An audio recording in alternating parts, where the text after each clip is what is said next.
I was walking up the winding mountain path of the Qingyun sect, leading a little girl by the hand. My name is Ouyang, the eldest senior brother of my peak. The sun was beating down, and the kid looked like she was about to collapse. Her name was Hututu. She was huffing and puffing, her chubby cheeks bulging like a squirrel's as sweat dripped down her face. Senior brother Ouyang, she wheezed. How much further? I looked at the sun, did some quick math, and gave her the honest truth. Don't worry. At this pace, we'll definitely reach the foot of our mountain by tomorrow evening. Tomorrow evening? Her face went pale. She didn't say another word. She just plopped her butt down on the stone path and refused to move another inch. The trail ahead snaked up forever, disappearing into the clouds like it had no end. I didn't mind the break.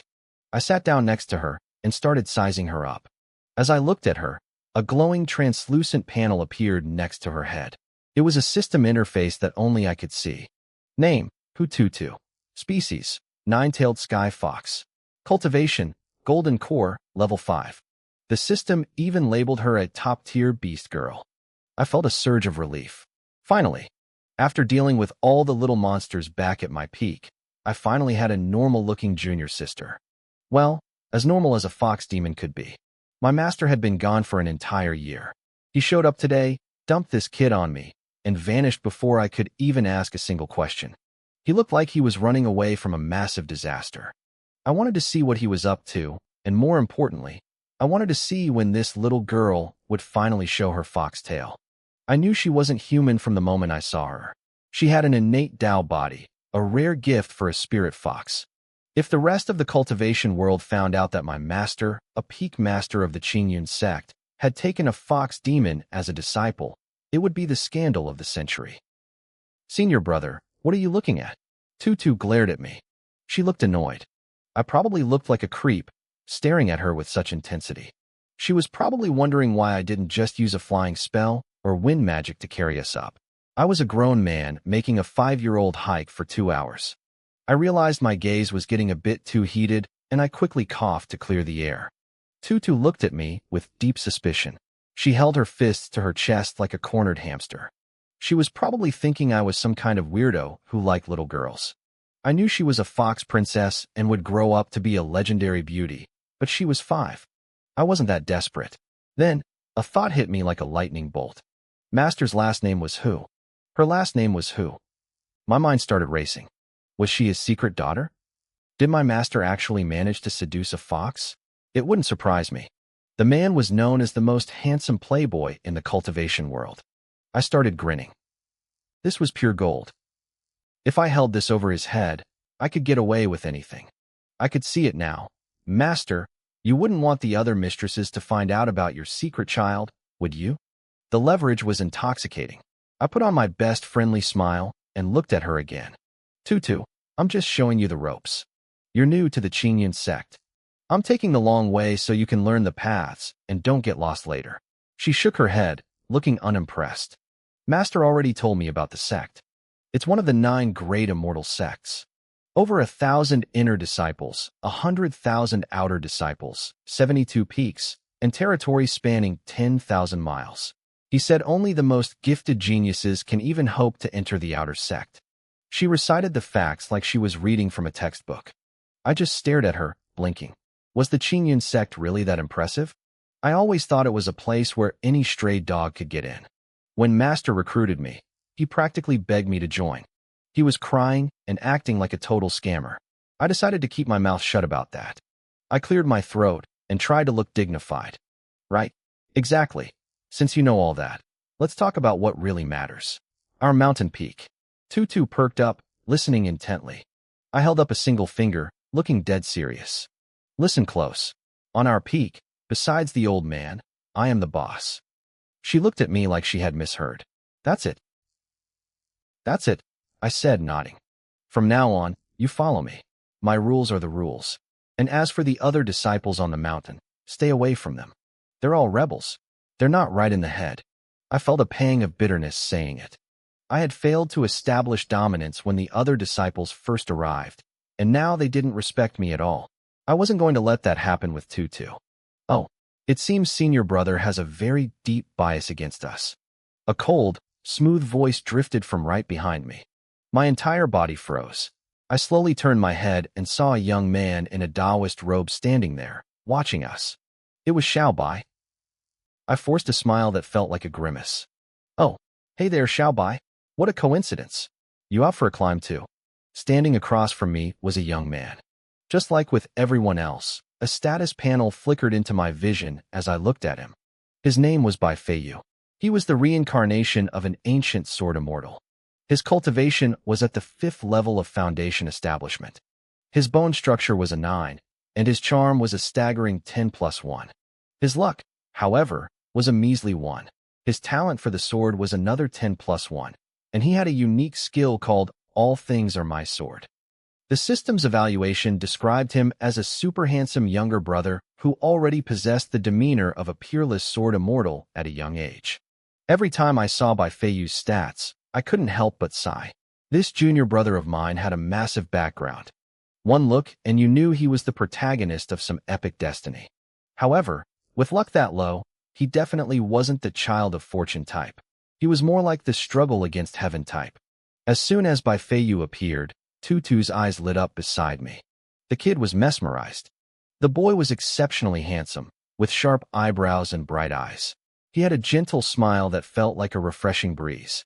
Dressed in a white robe and flowing cloud boots, he had a 3-foot-long sword hanging at his waist. He stood tall and straight like a green pine tree. As the wind blew across the mountain peak, his robes fluttered, making him look like a fallen immortal stepped out of a painting. He looked like he was standing in his own personal spotlight. So handsome, Tutu muttered, her eyes wide. I could practically hear her 5-year-old heart thumping. She looked at him, then at me, and I knew exactly what she was thinking. Compared to this master of a senior brother, the guy in front of her was the real deal. Small stars started dancing in her eyes. Her chubby cheeks turned red, and a tiny bit of drool actually leaked from the corner of her mouth. Bai Feiyu didn't even look at her. He kept his smiling gaze fixed on me. Even though he was smiling, I felt like 1,000 flying daggers were shooting out of his eyes, trying to nail me to the spot. Xiaobai, let me introduce you, I said, trying to break the tension. This is the junior sister master brought back, Tutu. Junior sister, this is your 4th senior brother, Bai Feiyu. As senior brother? He's really my senior brother? Tutu stammered, stunned by the surprise. I love senior brother the most. She looked like she had been wrapped in a warm blanket of joy. Thinking about living with such a handsome husband. Wait, brother, every day, her 5-year-old face twisted into a creepy, 30-year-old anti-style grin. Bai Feiyu finally shifted his gaze to Tutu. His eyes narrowed, and his handsome brow furrowed. Under his gaze, Tutu had nowhere to hide. He looked dissatisfied. What is master thinking? He started, his voice cold. Bringing a who? MMPH. I lunged forward and slammed my hand over Bai Feiyu's mouth before he could finish the word huli, fox. Bai Feiyu's eyes flashed. He started to form a sword gesture with his fingers, ready to summon the blade at his waist and slice my hands off. I reacted instantly, pressing my other hand down on his sword hilt to keep it locked. I leaned into his ear and hissed. Master gave strict orders. Don't mention her identity in front of her. Also, her name is Tutu. Master's name is Yun. Get it? Bai Feiyu's eyes widened in shock. He stared at me, his mind clearly racing. They both had the surname Hu. Was this little fox Master's illegitimate daughter? Had Master actually captured a fox demon to help his own cultivation? Were modern cultivators really this wild? Or was he just getting old? He slapped my hand away and looked at Tutu with a complicated expression. Since you've joined the sect, practice hard, he said, his voice flat and ancient. And stay away from the eldest senior brother. He's got a mental problem. He sounded like a grumpy old man trapped in a teenager's body. Tutu, being a spirit fox, was sensitive to emotions. She could tell he didn't like her from the moment he saw her. She felt dejected and confused. Did this handsome brother only like other handsome guys? She remembered the handsome uncles back at Qingqiu Mountain who were always laughing together while ignoring the beautiful aunties. Was he one of those? Hey, she's just a kid. Why so serious? I reached out and pinched Bai Feiyu's cheeks, trying to force a smile onto his face. Bai Feiyu moved like lightning. He grabbed my wrist, twisted it, and slammed me face first into the ground in a perfect grappling move. Ow, ow, ow. You brat. I'm your eldest senior brother, I screamed, thrashing around in the dirt. Tutu watched us, a look of realization dawning on her face. So that's it, she thought. He's cold to me because he's afraid I'll steal the eldest senior brother away from him. This sect is so weird, After a bit more wrestling, and only after I begged for mercy, Bai Feiyu finally let go. I stood up, rubbing my sore shoulder and grimacing. If you're not up there cultivating, what are you doing down here? Did you come to welcome us? Bai Feiyu shook his head. Today is the day the sect leader gives his lecture. I have to go. The sect leader is very unhappy with our peak's attendance record. He says we never show up and it's disrespectful. He threatened that if we refuse to participate in the sect competition next month, he'll expel us and master from the sect. He specifically called me out to attend today. If I don't go, he'll be furious. That old fossil? I scoffed. All he does is drone on about the Tao that can be spoken is not the eternal Tao. He talks until he falls asleep himself. Why bother? Let him expel us. Besides, someone recorded him getting kicked out of Jade Maiden Peak the other day. I've got the footage. You can see the shoe print on his face perfectly. Bai Feiyu nodded slowly. I had a bit of a reputation for being a social butterfly. I had friends all over the 72 peaks of the Qingyan sect. Since I had dirt on the sect leader, there wasn't much to fear. Bai Feiyu was at a critical stage of tempering his sword heart anyway. He didn't want to waste time on boring lectures. In this life, he was aiming for a perfect sword heart that he hadn't even achieved in his past life. He looked at me, his frustrated eldest senior brother, but his mind was elsewhere. Bai Feiyu carried a secret no one knew. He was the reincarnation of an ancient sword immortal. After awakening his memories, he had joined the Qingyan sect because he knew he needed resources. Until he was strong enough, a big sect was the best place to accelerate his growth. But ever since he joined 5 years ago, he felt like I was constantly leading him astray. His calm, immortal heart was poked and prodded by my nonsense every single day. Still, for a man who had spent his entire previous life doing nothing but cultivating, he actually enjoyed the chaos. It let him feel like a youth again. His face returned to its usual calm. I'm going back now, he said, turning to leave. Wait a second, I called out. My face shifted instantly from irritation to a flattering, greasy smile. Bai Feiyu stopped. Is there something else? I rubbed my hands together, looking as helpful as possible. I heard his sword technique had reached a new level recently. I told him I wanted to see it for myself, mostly just to see if I could learn a thing or two. Bai Feiyu looked at me with a half-smile that made me uneasy. He asked if I really wanted to see it, or if I just wanted a ride. My face turned red instantly. I was the eldest senior brother, yet I was still stuck in the chi refining stage. I couldn't fly a sword to save my life. I mumbled some excuse about not wanting to level up too fast, but he wasn't listening. Suddenly, the 3-foot Qing Feng's sword at his waist turned into a streak of light. It flew out and lifted him off the ground. I jumped back in shock, thinking the kid was actually trying to attack me. He didn't. He grabbed Hututu's hand and soared into the sky. Hututu let out a little scream as they turned into a green rainbow, heading straight for the distant peaks. Bai Feiyu's voice echoed back through the valley, telling me that if I wasn't back by sunset, there wouldn't be any dinner left for me. I cursed under my breath as I started the long hike up the mountain path. I needed to reclaim my dignity as the eldest senior brother. Just then, a mechanical chime rang in my head. My AFK earnings had arrived. A notification told me I had gained 1,000 points of true chi. A faint warmth flowed through my limbs and then vanished into my core. I pulled up my attribute panel with a thought. My name was Ouyang. I was a transmigrator. My cultivation was stuck at chi refining level 9. My physical potential was a measly 1, my charm was a 6, and my luck was a pathetic 1. My true chi count was sitting at over 62,000, but my realm wouldn't budge. The system evaluation at the bottom simply said I was the worst host it had ever dealt with. This was my golden finger, the strongest AFK system. As long as I stayed still and did nothing, I would automatically gain cultivation progress. When I first arrived in this world, I looked down on it. I wanted to reach the top through my own talent and hard work. I told myself I'd rather die than rely on such a lazy system. But man, was I wrong. 10 minutes of idling gave me more progress than a whole day of bitter cultivation. I gave up on my pride pretty quickly. I was a cheater, and I was proud of it. But the system had a massive flaw. I couldn't break through to the next realm.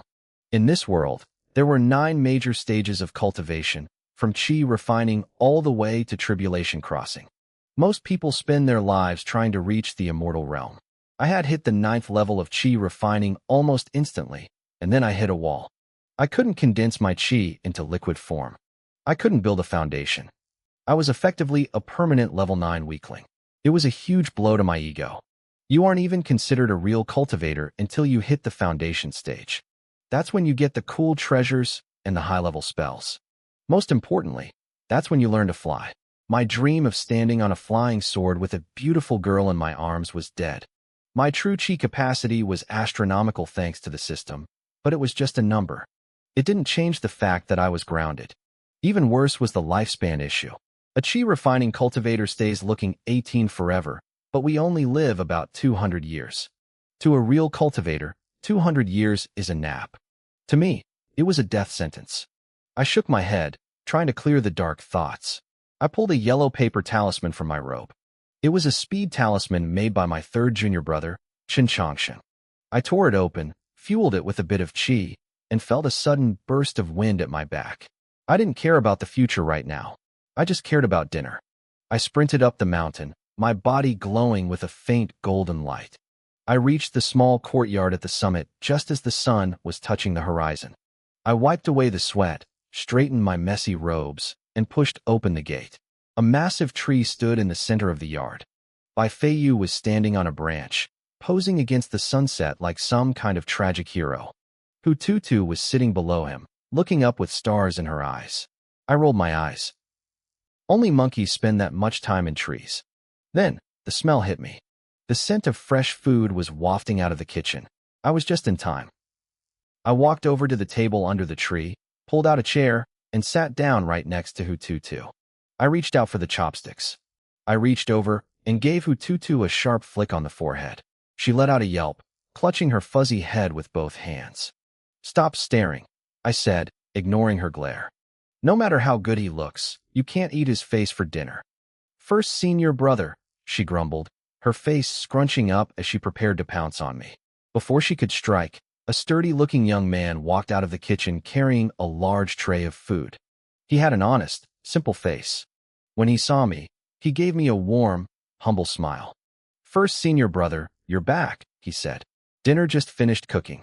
I stood up, grinning as I took the tray from him. "Changsheng, my man, what did you make today? Did you use that 3-eyed flower chicken I swiped from the Spirit Beast Peak?" I did, Chin Changsheng replied quickly. He looked a bit nervous, his voice cautious. "And didn't you mention second senior brother was at a critical point in his breakthrough? I made sure to prepare something special for him too. I wouldn't dare forget your instructions." He stood there, head slightly bowed, looking like he was walking on eggshells. I just sighed. This junior brother of mine was always like this. No matter how many times I told him to relax, he couldn't change his nature. I gestured toward Hututu. "That's our new junior sister. Did Xiaobai introduce you yet?" "We've greeted each other," Changxing said, his voice filled with genuine reverence. Master's eye for talent is as legendary as ever. Even with our master nowhere in sight, he spoke with absolute devotion. Anyone else would think he was just a loyal, simple-minded kid. But I knew better. I had the system. I pulled up his status panel. Name, Chin Changsheng. Identity, Reincarnator. Cultivation, Golden Core, level 7. Bone quality, 8. Charm, 9. Luck, 7. Array talent, 10+1. Special skill, Living Puppet Technique. Evaluation, a reincarnated old fox with severe post-traumatic stress and a persecution complex. Yeah, he was a soul from the future. I thought Bai Feiyu being an ancient sword immortal was crazy, but a reincarnator was even weirder. Apparently, he died so miserably in his past life that he became pathologically cautious in this one. I reached out and pinched his cheek hard. "Hey, Changsheng, the you standing here right now? It's not a puppet, is it?" With his insane array talent, He could build puppets that even my system had trouble flagging. Changxing's body stiffened. He took a subtle step back, a strained smile on his face. How could that be, senior brother? I'm in my own home. Why would I use a puppet? The moment he said that, I knew. This was definitely a puppet. His paranoia was getting worse. Once the table was set, Changxing excused himself and retreated to his room. Hututu leaned in close to me, her voice a tiny whisper. First, senior brother, that guy is weird. He doesn't have the breath of a living person. And even though I'm looking right at him, I feel like I'll forget what he looks like the moment he turns around. Don't worry about it, I said, patting her shoulder. He's a bit strange, but he's a good guy. Just a word of advice. On this peak, you can annoy anyone you want, but never, ever mess with your third senior brother. Hututu nodded, but she looked skeptical. I leaned in closer, my voice serious. I mean it. Otherwise, you won't even know how you died. A chill ran down her spine. She looked toward the hallway where he disappeared. She was a golden core cultivator with a powerful bloodline, but her instincts were screaming at her. If they actually fought, she knew she'd be dead in a heartbeat. She clutched her bowl, silently marking Chen Changxing as the most dangerous person on the mountain. Just then, Bai Feiyu hopped down from the tree. He glanced at the empty seat. Is second senior brother still in seclusion?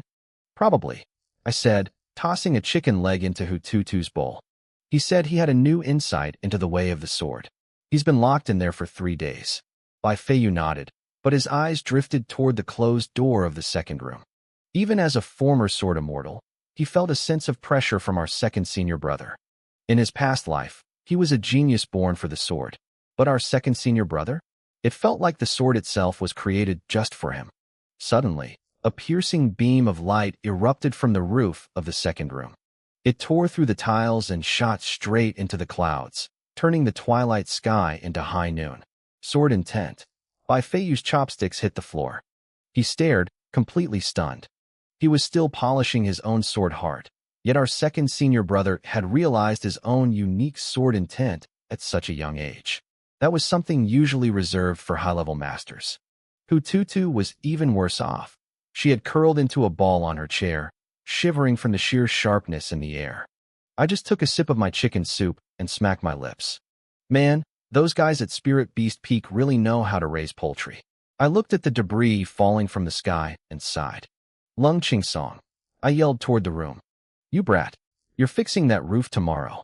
That's the 3rd time this month. A young man in black robes stepped out of the ruins of his room, clutching a 3-foot blade to his chest. He was surrounded by a killing aura so thick it made the air heavy. He took a deep breath, his eyes fluttering open as he looked at me. Oh, he grunted. That was it. Just one word. I looked at him, feeling a massive headache coming on. This was Lung Ching Song, my second junior brother, and the biggest source of stress in my life. I checked his panel. Name, Lung Ching Song. Identity, Son of Destiny, Protagonist. Cultivation, Golden Core, Level 7. Bone Quality, 10+1. Charm, 10. Luck, 10. Sword Talent, 10+1. Special Skill, I am the sword. Evaluation, a Son of Destiny with a slight case of social anxiety. The Chosen One. Every time I saw those stats, I wanted to curse. Some people are born to be legends, while others are just born to be background characters. It was enough to make anyone bitter. But I couldn't stay mad. I had raised this kid myself. I remembered finding him years ago, a lonely orphan. The moment I saw his stats, I knew I had to adopt him. Being best friends with the main character is the only way to survive in a world like this. I was only 5 years old back then, leading a 3-year-old Lung Ching Song through the streets, just trying to find a meal. We survived on the streets for years until we met our master, Hu Yun. I still remember the day he practically begged us to become his disciples. It happened in a sweet potato field. 5-year-old me and 3-year-old Lung Ching Song were stuffing our faces with stolen potatoes when a Taoist priest descended from the sky. He looked like a true immortal, landing right in front of us with a flourish. He looked at us and smiled, telling me we were destined to be his students. I didn't hesitate. I said no. I had a system, and I was carrying a literal child of destiny with me. Why would I care about some random old man trying to play teacher? Hu Yun was stunned by the rejection. Lung Ching Song, always wary, ducked behind me and glared at the stranger. Huyin didn't give up. He looked at me, his voice sincere, and pleaded for me to let my little brother join his sect. What about me? I asked, looking up at him with hope. I can guarantee you'll grow up to be a wealthy, successful merchant, Huyin promised, patting his chest. I want to practice cultivation too, I shot back immediately. Huyin hesitated. He told me that compared to my brother, I was better off just being a rich guy. But then, Lung Qingsong spoke up. It was the longest sentence he'd ever said back then. He told the priest that if he didn't take his brother, he wouldn't go either. It was early autumn, the harvest season, when Huyin finally took us both in. That was the day our journey into the world of cultivation truly began. When we arrived at the Qingyan sect, it caused a massive stir. Even the sect leader came out to see us. Of course, he wasn't there for me. He was there for my little brother. His talent was so terrifying that the sect leader himself wanted to take him as a personal disciple. But Lung Qingsong refused again. He hid behind me and spoke his second ever long sentence. Wherever my brother is, I am. I felt so proud of my socially anxious little brother in that moment. The sect leader left the mountain looking absolutely devastated, muttering about wasted jade, while our master laughed his head off. Back in the present, I snapped out of my memories. Lung Qingsong was already sitting at the table, clutching his sword. He hadn't eaten in 3 days, so he started inhaling the food. His killing intent hadn't fully faded yet, and sharp sword chi filled the courtyard. Across from him, our new little sister, Hu Tutu, was shaking like a leaf. The pressure coming off Lung Qingsong was overwhelming. To her, our third brother was scary, but the second brother looked like he could delete her from existence with a single glance. She was probably wondering if the human world was always this dangerous. Next to her, Bai Feiyu watched Lung Qingsong with a heavy gaze. He was shocked that a teenager could radiate such power. He realized he had to work harder, or his status as a reincarnated ancient sword immortal would become a joke. Lung Qingsong didn't notice any of this. His eyes lit up when he saw the three-eyed flower chicken.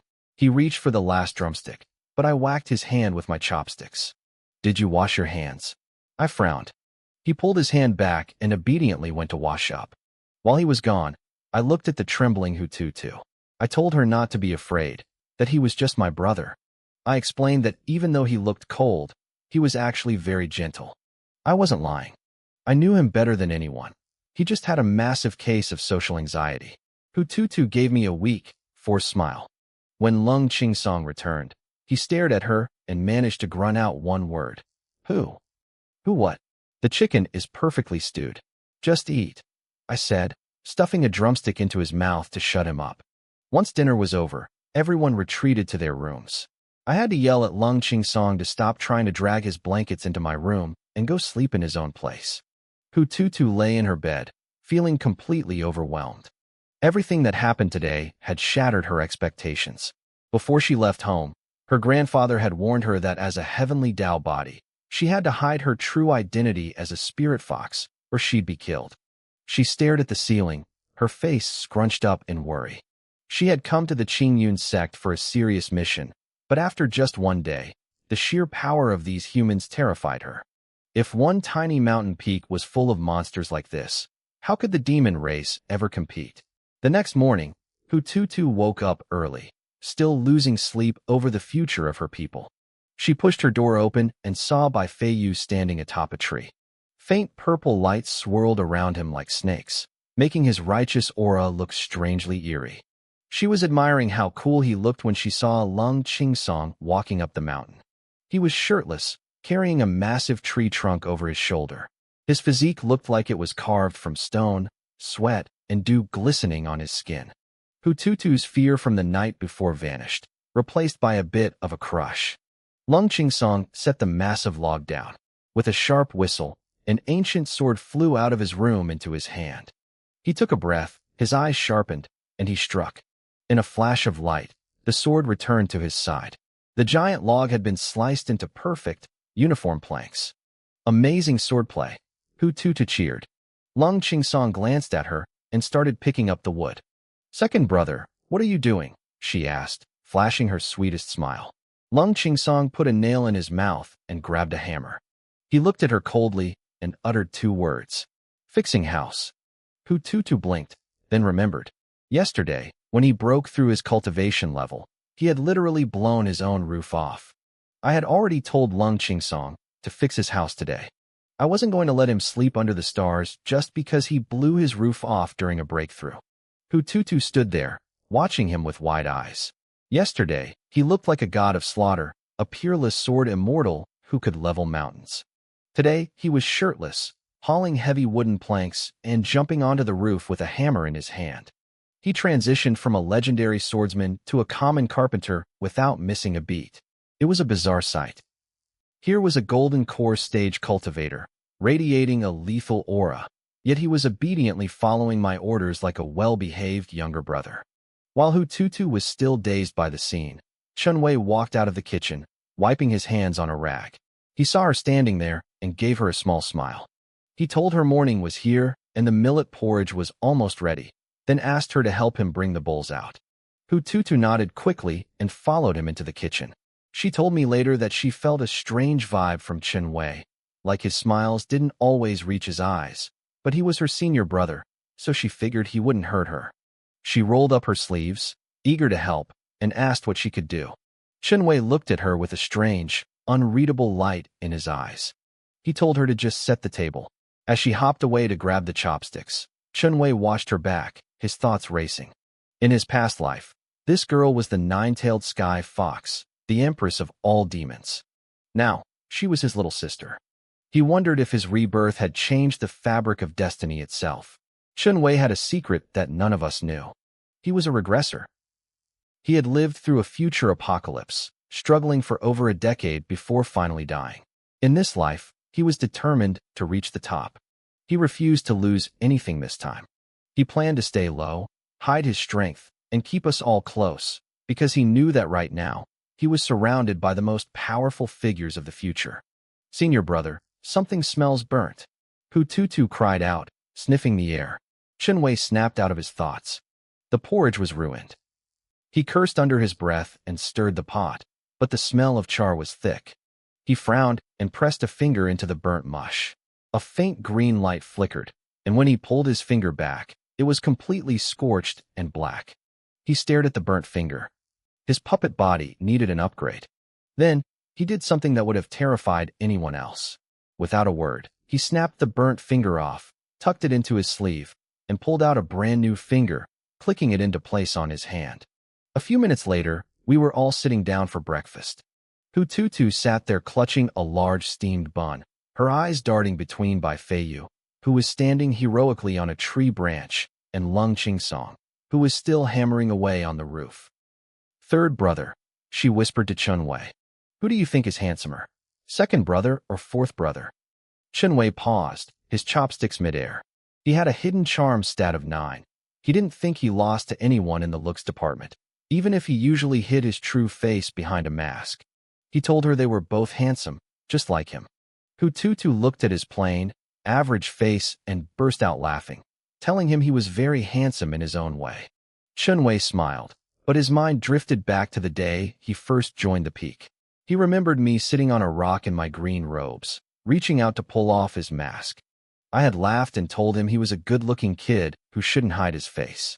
That memory of me standing in the sunlight, bathed in a golden glow, was burned into his mind. Third brother, why are you spacing out again? Hututu asked, chewing her bun. Chunwei shook it off. He warned her that whatever she did, she should never provoke me when I had morning wood, or a bad temper from waking up. Hututu put her bun down, looking confused. She asked him honestly if they really considered me the big brother. To her, I was just a regular guy at the 9th level of chi refinement. At my age, that was decent for a normal cultivator, but standing among geniuses like them, I looked mediocre. She couldn't understand why 3 monsters would willingly serve under a commoner. Chunwei stopped smiling. He looked her dead in the eye, his expression turning deadly serious.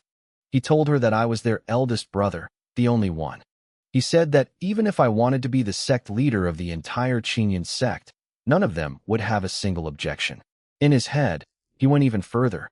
He vowed that no matter what happened, he would protect me with his life. Just as he said that, The entire mountain peak erupted in purple light. Rays of dawn surged toward us, and the spiritual energy of heaven and earth began to swirl violently. Golden lotus flowers manifested in the air, falling onto the grass, and the sound of the great Tao echoed through the sky. An epiphany, Chunwei hissed, standing up.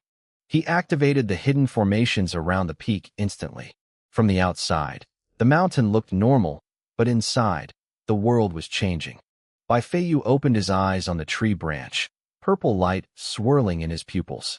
His sword intent was no longer leaking. It was pulled tight, like a blade hidden in a sheath. Hututu felt it immediately. Everything around her, the house, the trees, the bricks, even the air, felt like a sharp blade. All things are my sword, Bai Feiyu whispered. Thousands of invisible swords hummed in response. The sky turned yellow and gray as thunder rolled like drums, as if the world itself was celebrating his realization. Up on the roof, Lung Qingsong stopped hammering. He looked at Bai Feiyu, a fierce battle intent burning in his eyes. He recognized the path Bai Feiyu was taking. It was the exact opposite of the path Lung Qingsong followed. He could have chosen that way once, but he refused. While Bai Feiyu believed that everything was a sword, Lung Qingsong believed only in the blade in his hand. He believed in himself. His sword hummed, vibrating with the rising battle intent of its master. Meanwhile, Bai Feiyu stood on the tree branch like a white plum blossom. He was in a deep state of enlightenment. His cultivation level was soaring. Inside him, his true essence swirled and condensed at a speed I could barely follow.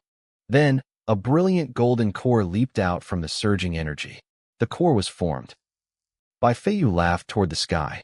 He leaped up, shooting straight into the clouds like a bolt of white light. Thousands of swords hummed in unison across the peak. Up on the roof, Lung Qingsong couldn't hold back anymore. His fighting spirit exploded. He turned into a streak of black light and charged toward Bai Feiyu. Bai Feiyu's path was the world itself, but Lung Qingsong was a lonely, proud blade piercing the heavens. Good. Come, Bai Feiyu shouted, his voice full of joy. He had just entered the golden core stage. His sword heart was perfected. He needed a massive battle to vent the heroic spirit surging in his chest. The black and white streaks collided hundreds of times in the blink of an eye. They didn't use their sword intent. They only traded techniques. If they had unleashed their full power, this little peak would have been leveled. Even though they were only at the golden core stage, either one of them could easily slay a nascent soul cultivator with a single strike. If you can't kill enemies above your level, you aren't a genius. Down below, Hututu watched them, her body stiff with fear. The sheer pressure from their clashing blades made it impossible for her to move. The sword chi was so blinding she couldn't even look at them directly. Every move was lethal, every exchange magnificent. She realized then that if she faced either of them, they could cut off her fox tail in a single move. Was this really the golden core stage? The pressure they gave off was stronger than the great demons in her own tribe. They were supposed to be at the same level as her. Grandpa, this isn't the same golden core I have, she screamed internally. Chunwei was glowing with green light, struggling to maintain the formations around the peak. The invisible sword intent from those two was hitting his barriers like a tsunami. He didn't want anyone from the other peaks to see what was happening here. Stay steady. Don't push it. Chunwei cursed under his breath. You two bastards. He hated how sword cultivators always acted on impulse, ignoring everything else. Just as Chunwei was about to lose his grip, a roar came from my room. It's too early. Can't a man get some sleep? The moment my voice rang out, the phenomena on the peak froze. A wave of true essence, vast as an ocean, surged out from my room. It smashed through the yellow and gray clouds in the sky, clearing the air instantly. The Tao music and the golden lotuses vanished. Bai Feiyu and Lung Qingsong were hit by the shockwave and sent flying. They were tossed right off the peak like ragdolls. I walked out of my room, eyes red from lack of sleep, clothes messy, grumbling as I adjusted my robe. I held a folded paper fan in my hand. As soon as Lung Qingsong and Bai Feiyu flew back to the top, an invisible force grabbed them. They were smiling at each other with mutual respect 1 second, and the next, they were dragged down to the ground, unable to move. I walked up and smacked both of them on the head with my paper fan. Asterisk whack. Whack. Asterisk. You think you're pretty capable, don't you? I yelled. First you break the house, now you're trying to break the mountain?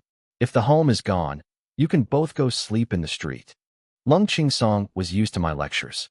He stood there obediently, letting me spit fire at him. Bai Feiyu, despite his new golden core and perfect sword heart, just smiled. My words went in one ear and out the other. Hu Tutu stared at me, her jaw dropping. She remembered the wave of energy that had just suppressed the entire peak. She couldn't even move during their fight, yet I had blown them away with a single shout. Was that massive amount of energy really just from someone at the 9th level of chi refinement? The two war gods were now being lectured like little chicks. She couldn't believe it. She remembered what Qinwei said. If I wanted to be the sect leader, they wouldn't object. Now she understood why. If they didn't have an objection, she definitely didn't either. Once I finished venting my morning rage, I let them go eat. A lecture is a lecture, but breakfast is breakfast.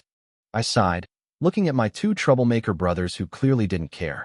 After eating, Lung Ching Song went back to fixing the roof.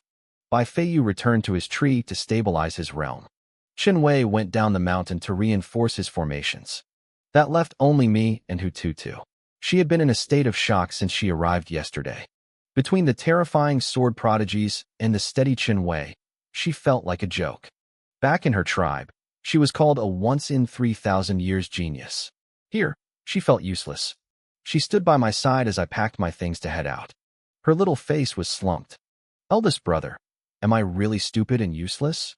I stopped putting the shovel into my back basket and looked at her. I reached out and rubbed her fuzzy little head. Silly child, how could you be stupid? She gave a little giggle and hugged my leg. When she first saw me, she thought I was a creep, but now she felt a strange sense of warmth from me. I smelled like bamboo, just like her bed back home. I like eldest brother the most, she chirped. I picked her up and plopped her into the bamboo basket on my back. Let's go. From today on, you're part of this peak. Come with me to gather herbs. I'm the best at finding spirit herbs, she said, full of energy again. I carried her toward the back mountains. The Qingyun sect occupied 72 peaks, but only 12 were open to the public. The other 60 were part of the inner sect, arranged in a circle around the main Qingyun peak, guarding the heart of the sect. The other 11 peaks were open to everyone. There was Sword Peak, Jade Maiden Peak, the Spirit Beast Peak, and several others focused on everything from the 5 elements to alchemy. Each one represented a specific path of cultivation. But the remaining 60 peaks were off-limits. They were restricted zones where the sect's powerful elder and shrines lived in seclusion. The rules were strict to keep disciples safe and the elders undisturbed. If the muscle-bound enforcers from Xing Peak caught you trespassing, you were in for a world of physical and mental pain. My home, Small Peak, was a bit of an anomaly. While the other main peaks sat on the outer ring, Small Peak was tucked away deep inside the restricted area. Technically, I was trespassing the moment I stepped out my front door. But I didn't care. The sect's rules didn't seem to apply to us. I marched through the restricted zone with total confidence, carrying Hu Tutu on my back and explaining our daily routine. Most peaks focused on combat or power, but Small Peak was different. We were the medical clinic of the Qingyun sect. My master, Hu Yun, was famous, or perhaps infamous, as a specialist in women's health. He liked to think of himself as a soulful, caring older brother to all the female cultivators. Unfortunately, he had recruited a bunch of disciples who were 99% pure rebellion. None of my brothers wanted to touch his medical legacy. It broke the old man's heart to think his skills would die with him. I wasn't exactly thrilled about it either, but as the eldest brother, I didn't have a choice. Master Hu Yun would corner me for hours, drilling his techniques into my head. Eventually, I learned about 70 or 80% of it. In the world of cultivation, people don't get normal sicknesses. A common cold can be cured by just circulating your inner energy. For poison or injuries, people usually just head to Alchemy Peak for a pill. If Alchemy Peak couldn't fix you, you were basically dead anyway, and we might as well start the funeral feast. So, the medicine we practiced on Small Peak was a bit different. My knowledge from my past life was useless here. I couldn't exactly tell a golden core cultivator that his core was actually a kidney stone and needed surgery. I couldn't tell a nascent soul expert he was pregnant just because there was a tiny person in his belly, especially if he was a man. In this world, the science was different. Our medical art boiled down to pulse reading, acupuncture, and prescriptions, but mostly, it was psychological counseling. That was the secret to my master's success with the ladies. Those powerful female cultivators didn't need medicine. They needed someone to talk to. Master Hu Yin tried to teach me his smooth talk, but his pickup lines were painful. He'd come back from Jade Maiden Peak sighing that I was a hopeless piece of wood. But listening to his cheesy, outdated lines made my stomach turn.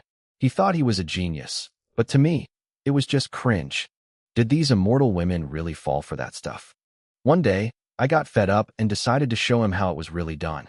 I unleashed a barrage of modern cringe pickup lines I remembered from the internet back home. My master's face went from contempt to shock, then to deep realization. He actually pulled out a notebook and started taking notes.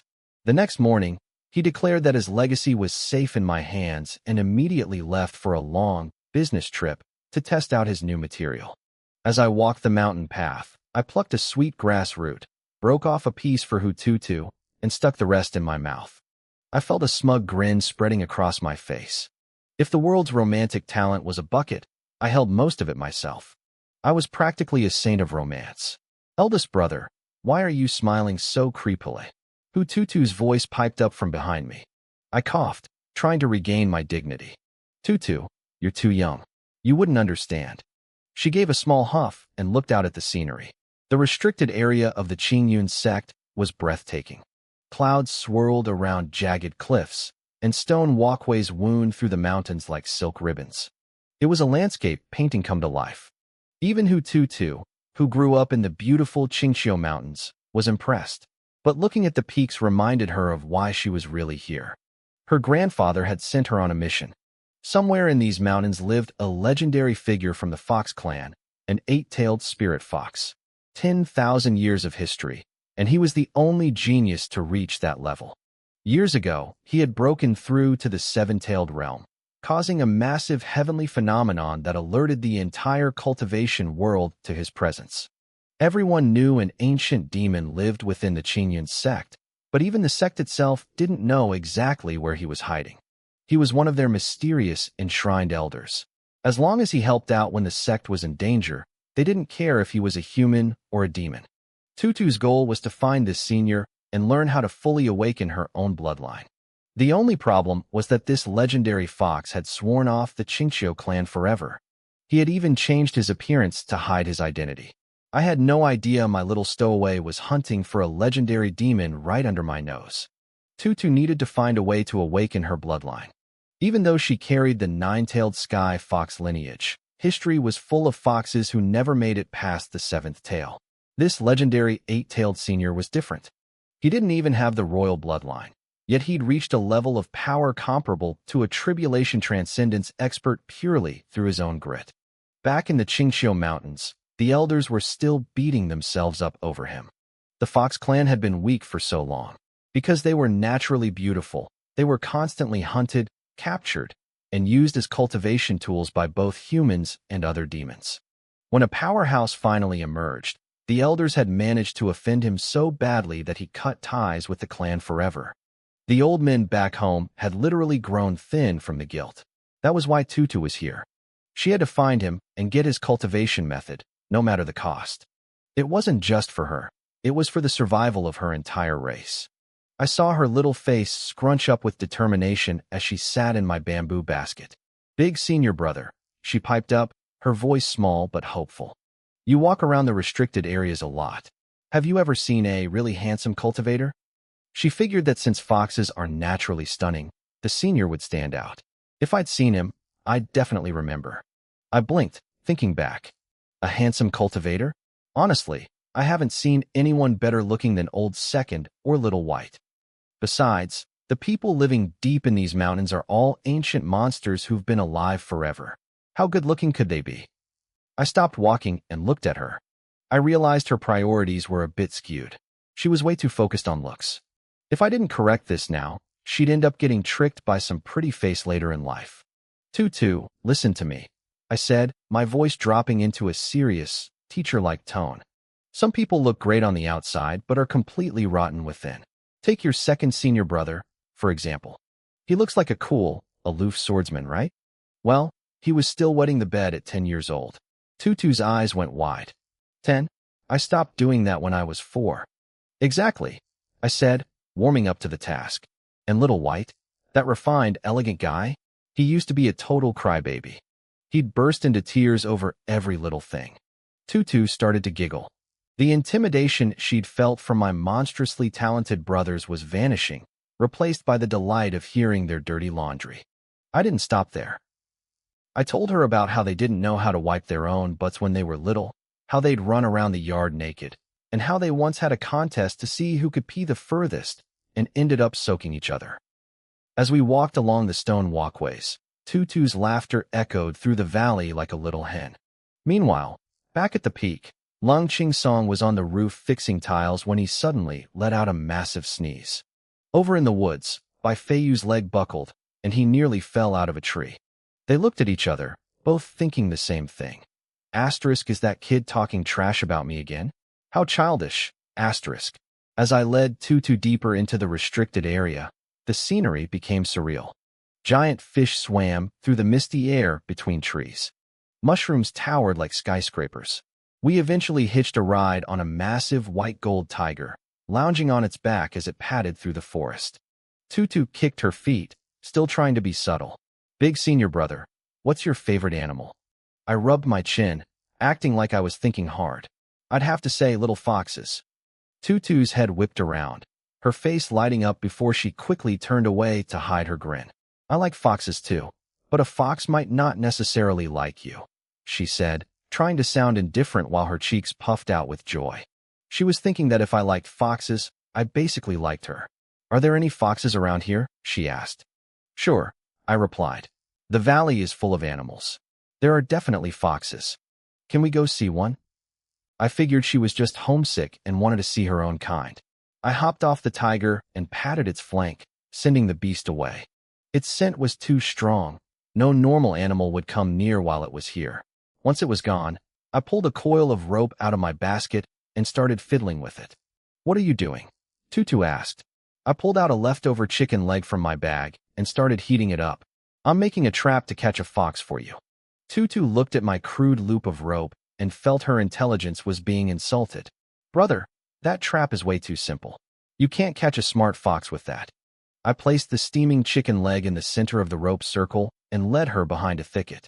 Trust me, I've caught the sect leader with this method before. Tutu just stared at me, wondering if she'd just heard a forbidden secret about the most powerful man in the sect. After we hid, a creature emerged from the shadows. It had gray fur, a bushy tail, and a very square, very vacant-looking face. If I had seen it, I would have recognized it instantly as a Tibetan sand fox, the living embodiment of a deadpan emoji. The fox circled the trap, a look of pure mockery in its dull eyes.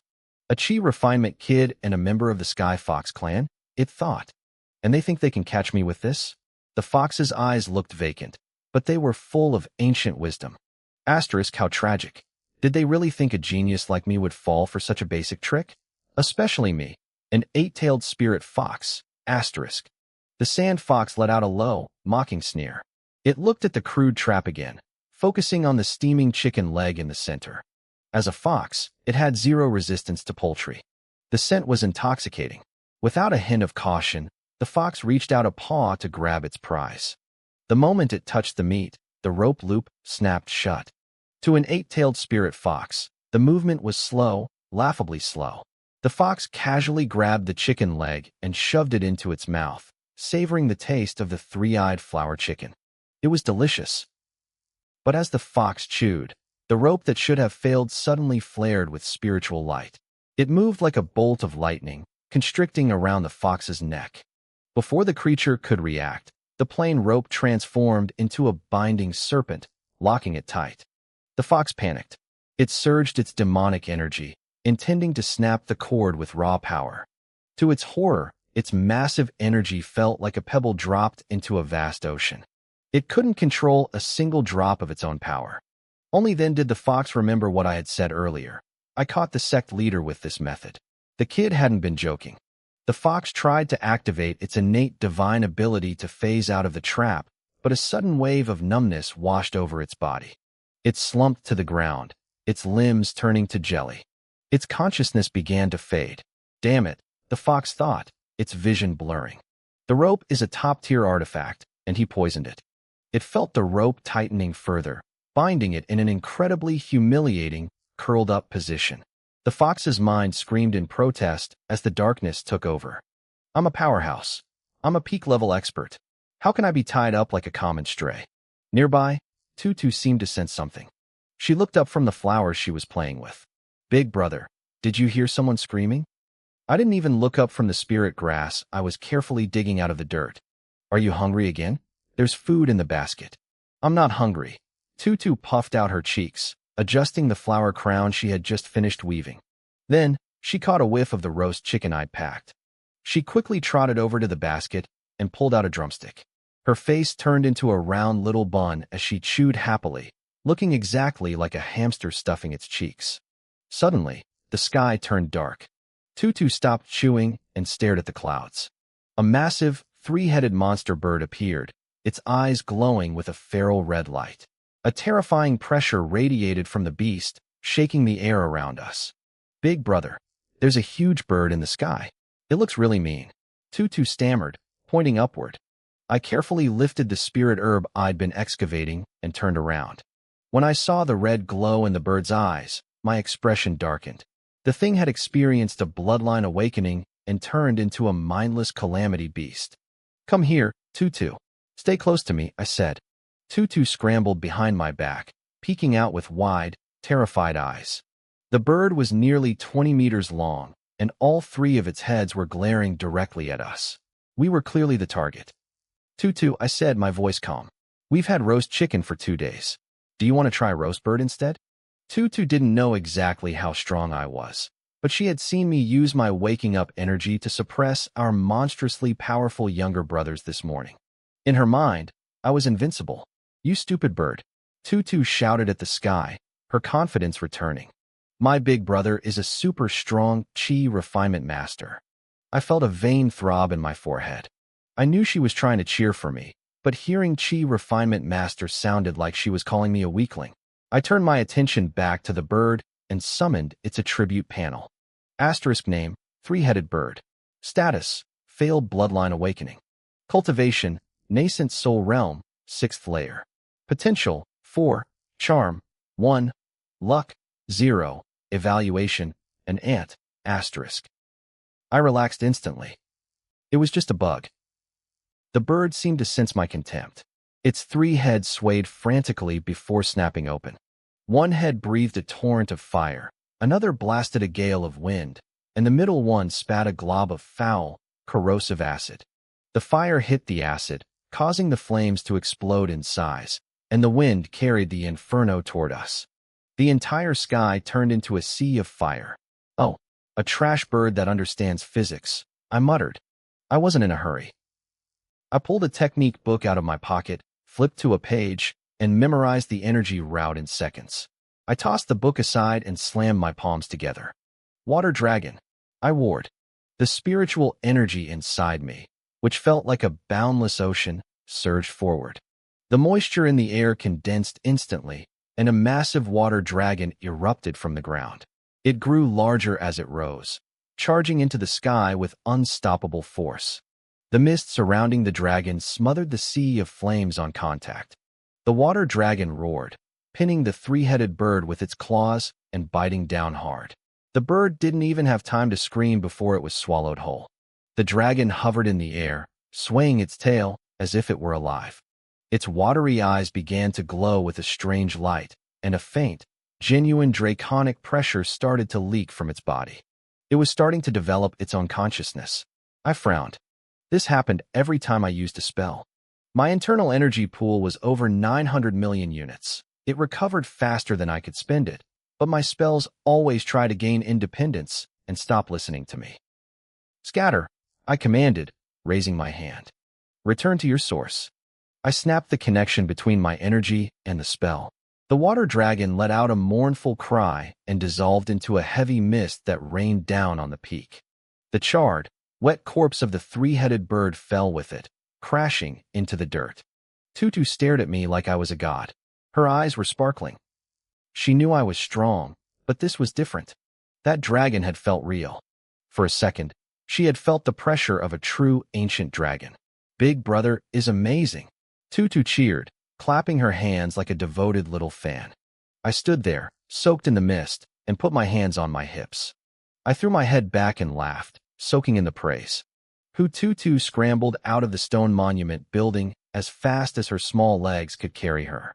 She ignored the dust and headed straight for the manual I had just tossed aside. To her, anything I read had to be a supreme, god-tier cultivation technique. She picked it up like a little thief, her eyes sparkling as she stared at the cover as if it were a legendary artifact glowing with golden light. She flipped it open and read the title written in crooked characters. The Complete Beginner's Guide to 5-Element Evasion. Her face fell.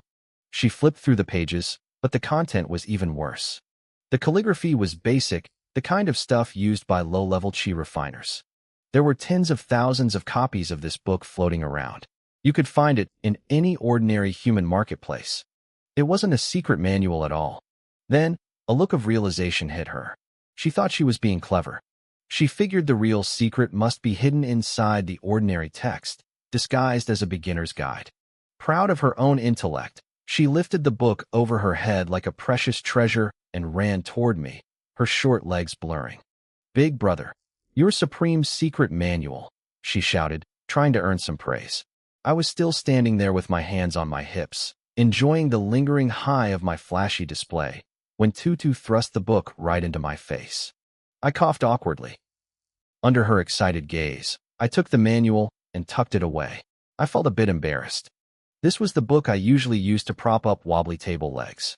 The truth was, I could only learn basic chi refiner spells. I didn't want my little sister to know that.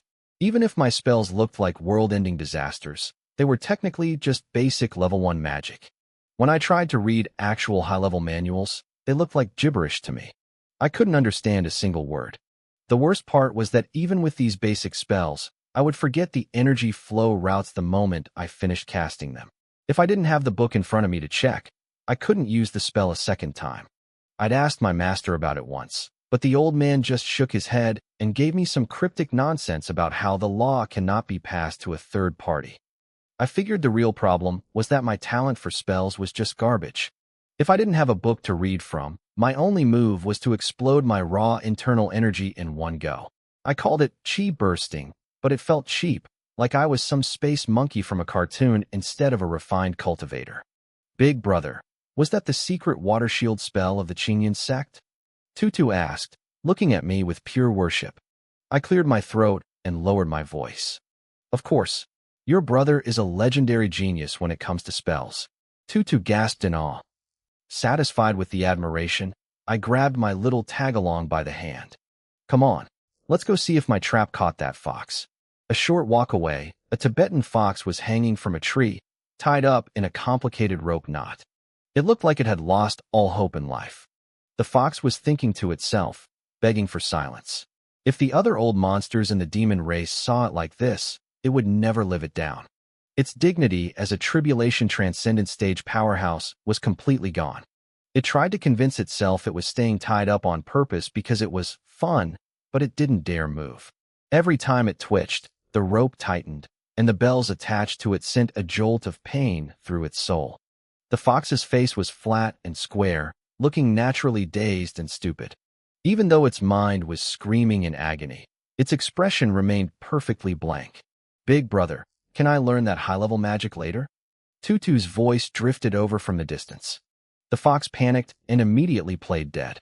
"Whoa, Tutu, you actually caught one," I exclaimed, staring at the square-faced creature. "Wait, a Tibetan fox? Why is there one of these in the forest?" I started to step forward to check if it was actually a fox, but I stopped dead.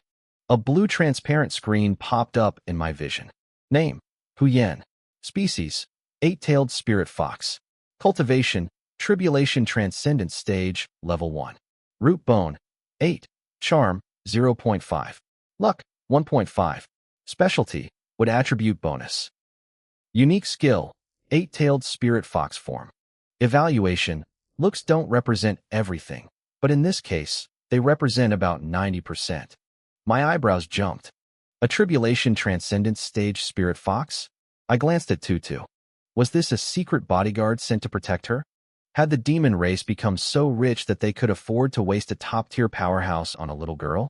But Tutu looked genuinely confused. She clearly didn't recognize the creature. Big brother, is that really a fox? It's so ugly, Tutu said, pointing at the square face. It's a type of fox, I replied, nodding. It might be ugly, but it's the real deal.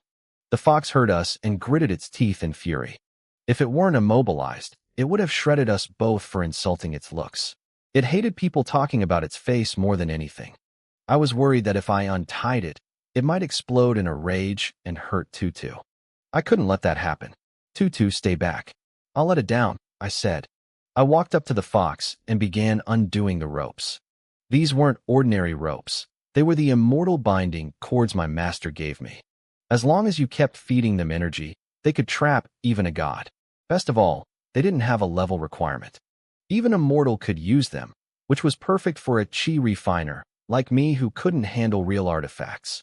The moment the ropes loosened, the fox's eyes snapped open. The air around us froze. A terrifying pressure, unique to a tribulation transcendence master, slammed down on the area. Kid, you dare. Before the fox could finish its threat, I lunged forward. I grabbed it by the throat and slammed it into the dirt. It let out a sharp yelp of pain. Keep your voice down, I hissed, leaning in close. Don't think I don't know who you are, Hu Yin. If you try anything, I'll turn you into a fox skin coat. Hu Yin froze, pinned to the ground. His mind went blank. How did this kid know his real name? He was a supreme powerhouse, yet this human brat had him pinned like a common stray. He tried to circulate his internal energy to blast me away, but he found his entire core was suppressed. My raw energy was sitting on his like a mountain, keeping him paralyzed. He was a tribulation transcendence cultivator, the strongest existence in the world. And yet, he couldn't even lift a finger against this teenager. A terrifying thought struck him. Was this some 10,000-year-old monster playing human for fun? He realized he had spent his life pretending to be a weakling to trick others, only to run into someone who was way better at the game than he was. Hu Yan's heart rattled with fear. He immediately changed his tone, becoming incredibly humble. Senior, this junior understands. Please, Senior, have mercy. I blinked, suddenly confused. Senior? Why was he calling me that? I didn't want to make things harder than they already were, so I spoke plainly. I told the fox I wouldn't make life difficult for him. Since he was a tribulation transcendence master, he was likely some hidden guardian or enshrined elder of the Chinyan sect. I gave him a choice, stay and play with the little fox girl behind me, and I'd let him go. If he refused, I'd make sure his soul scattered into nothingness. To be honest, I was only at the chi refining stage. I didn't even really know what a soul was in a technical sense. But I knew one thing. If this Tibetan fox tried to resist again, I'd turn him into ash and scatter him to the wind. Was a tribulation transcendence master really that scary? I'd spent my time at this peak bumping into hidden elders all the time, and I'd beaten plenty of them.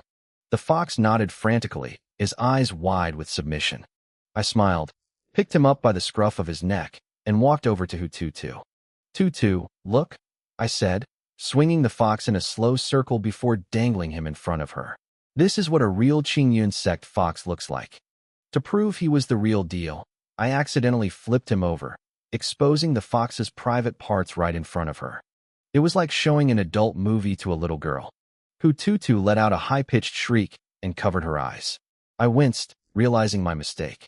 I forgot that Tutu was also a fox. My move was definitely a bit inappropriate. In my hand, the light died out of Hu Yan's eyes. His dignity was gone. He had been humiliated in front of a direct descendant of the nine-tailed sky, fox bloodline. He stared up at the sky with dead fish eyes, thinking to himself that the sunlight today was exceptionally blinding. Senior brother, he's so ugly, Tutu whispered, peeking through her fingers. Then she giggled. But he's that kind of ugly cute. He's actually pretty adorable. She reached out a tiny finger and poked Hu Yan's fur. She'd never seen a fox like this back at Green Hill, and the novelty was winning her over. Hu Yan's ears twitched. He looked at her with those same dead eyes, stunned. In 1,000 years, she was the first of his kin to ever call him cute. That square, ugly cute face hit Hututu's weird aesthetic perfectly. She reached out her arms toward me. Senior brother, let me hold him. I gave Huyen a sharp, warning look before handing him over. Hututu struggled to lift the fox, who was almost as big as she was. As she stroked his smooth fur, a sense of bloodline connection washed over her, making her beam with joy. The more she looked at him, the more she loved her new toy. I watched them with a concerned expression. I really couldn't understand my junior sister's taste in pets. But then, she looked at me with pleading eyes and said the one thing I was dreading. Senior brother, can we take him back to our peak and raise him? I was stuck. I hated telling her no, but this wasn't just a stray dog. This was an 8-tailed spirit fox at the Tribulation Transcendent stage. In the outside world, someone of his power would be treated like a supreme guest even at the 9 great sacred lands. You don't just keep a world-class powerhouse as a house pet. Where was his dignity? Suddenly, a voice echoed in my head. It was Huyen, using telepathy. I'm willing. I stared at the fox in Hututu's arms. He looked back at me with those vacant eyes. She is my kin, he said calmly. I want to see why a demon cultivator of my race would come to the Qingyan sect. Besides, she is the first person in centuries to call me cute. It sounded like a flimsy excuse to me. I looked at him suspiciously, trying to figure out what his angle was. Since I was only at the Qi refining stage, I couldn't send a telepathic reply, so I just glared at him, asking why with my eyes. Huyen had his own reasons. He harbored a deep hatred for Green Hill because he had been bullied and mocked for his looks since he was a cub. In the fox tribe, beauty was as important as life itself, and he was an outcast. Hututu's sincere praise had cracked the ice around his heart. More importantly, he looked at me. He was at the peak of the mortal world, but the path to immortality had been severed ages ago. Yet, standing before him was a senior who felt like a true immortal. He sensed that his chance to break through his limits lay with me and this little girl. As for his dignity, please. I'd already flashed his business to the world. Dignity was a luxury he couldn't afford anymore. Since Hututu was begging and the fox wasn't complaining, I couldn't find a reason to say no.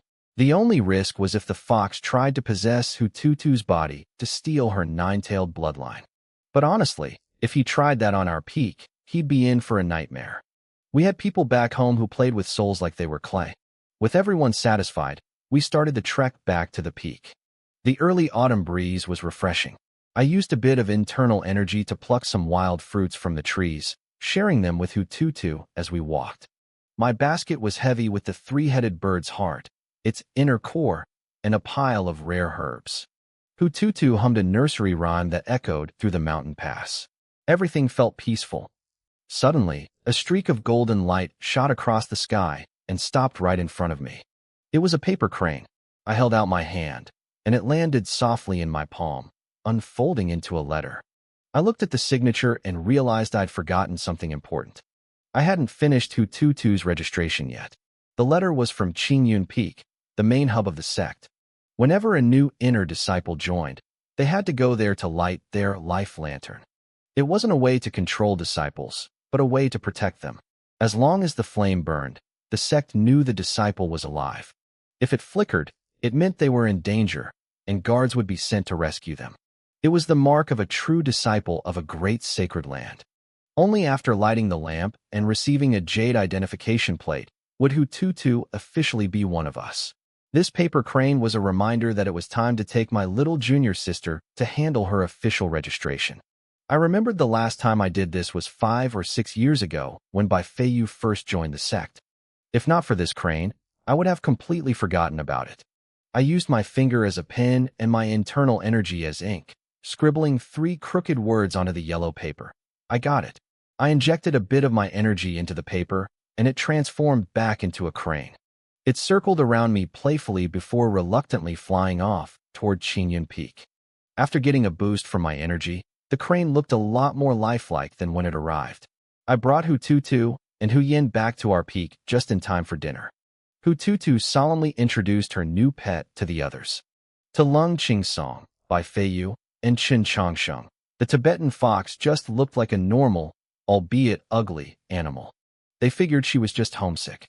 After all, they all knew she was a fox spirit herself, even if they didn't say it out loud. Huyen was a powerhouse at the Tribulation Transcendent stage.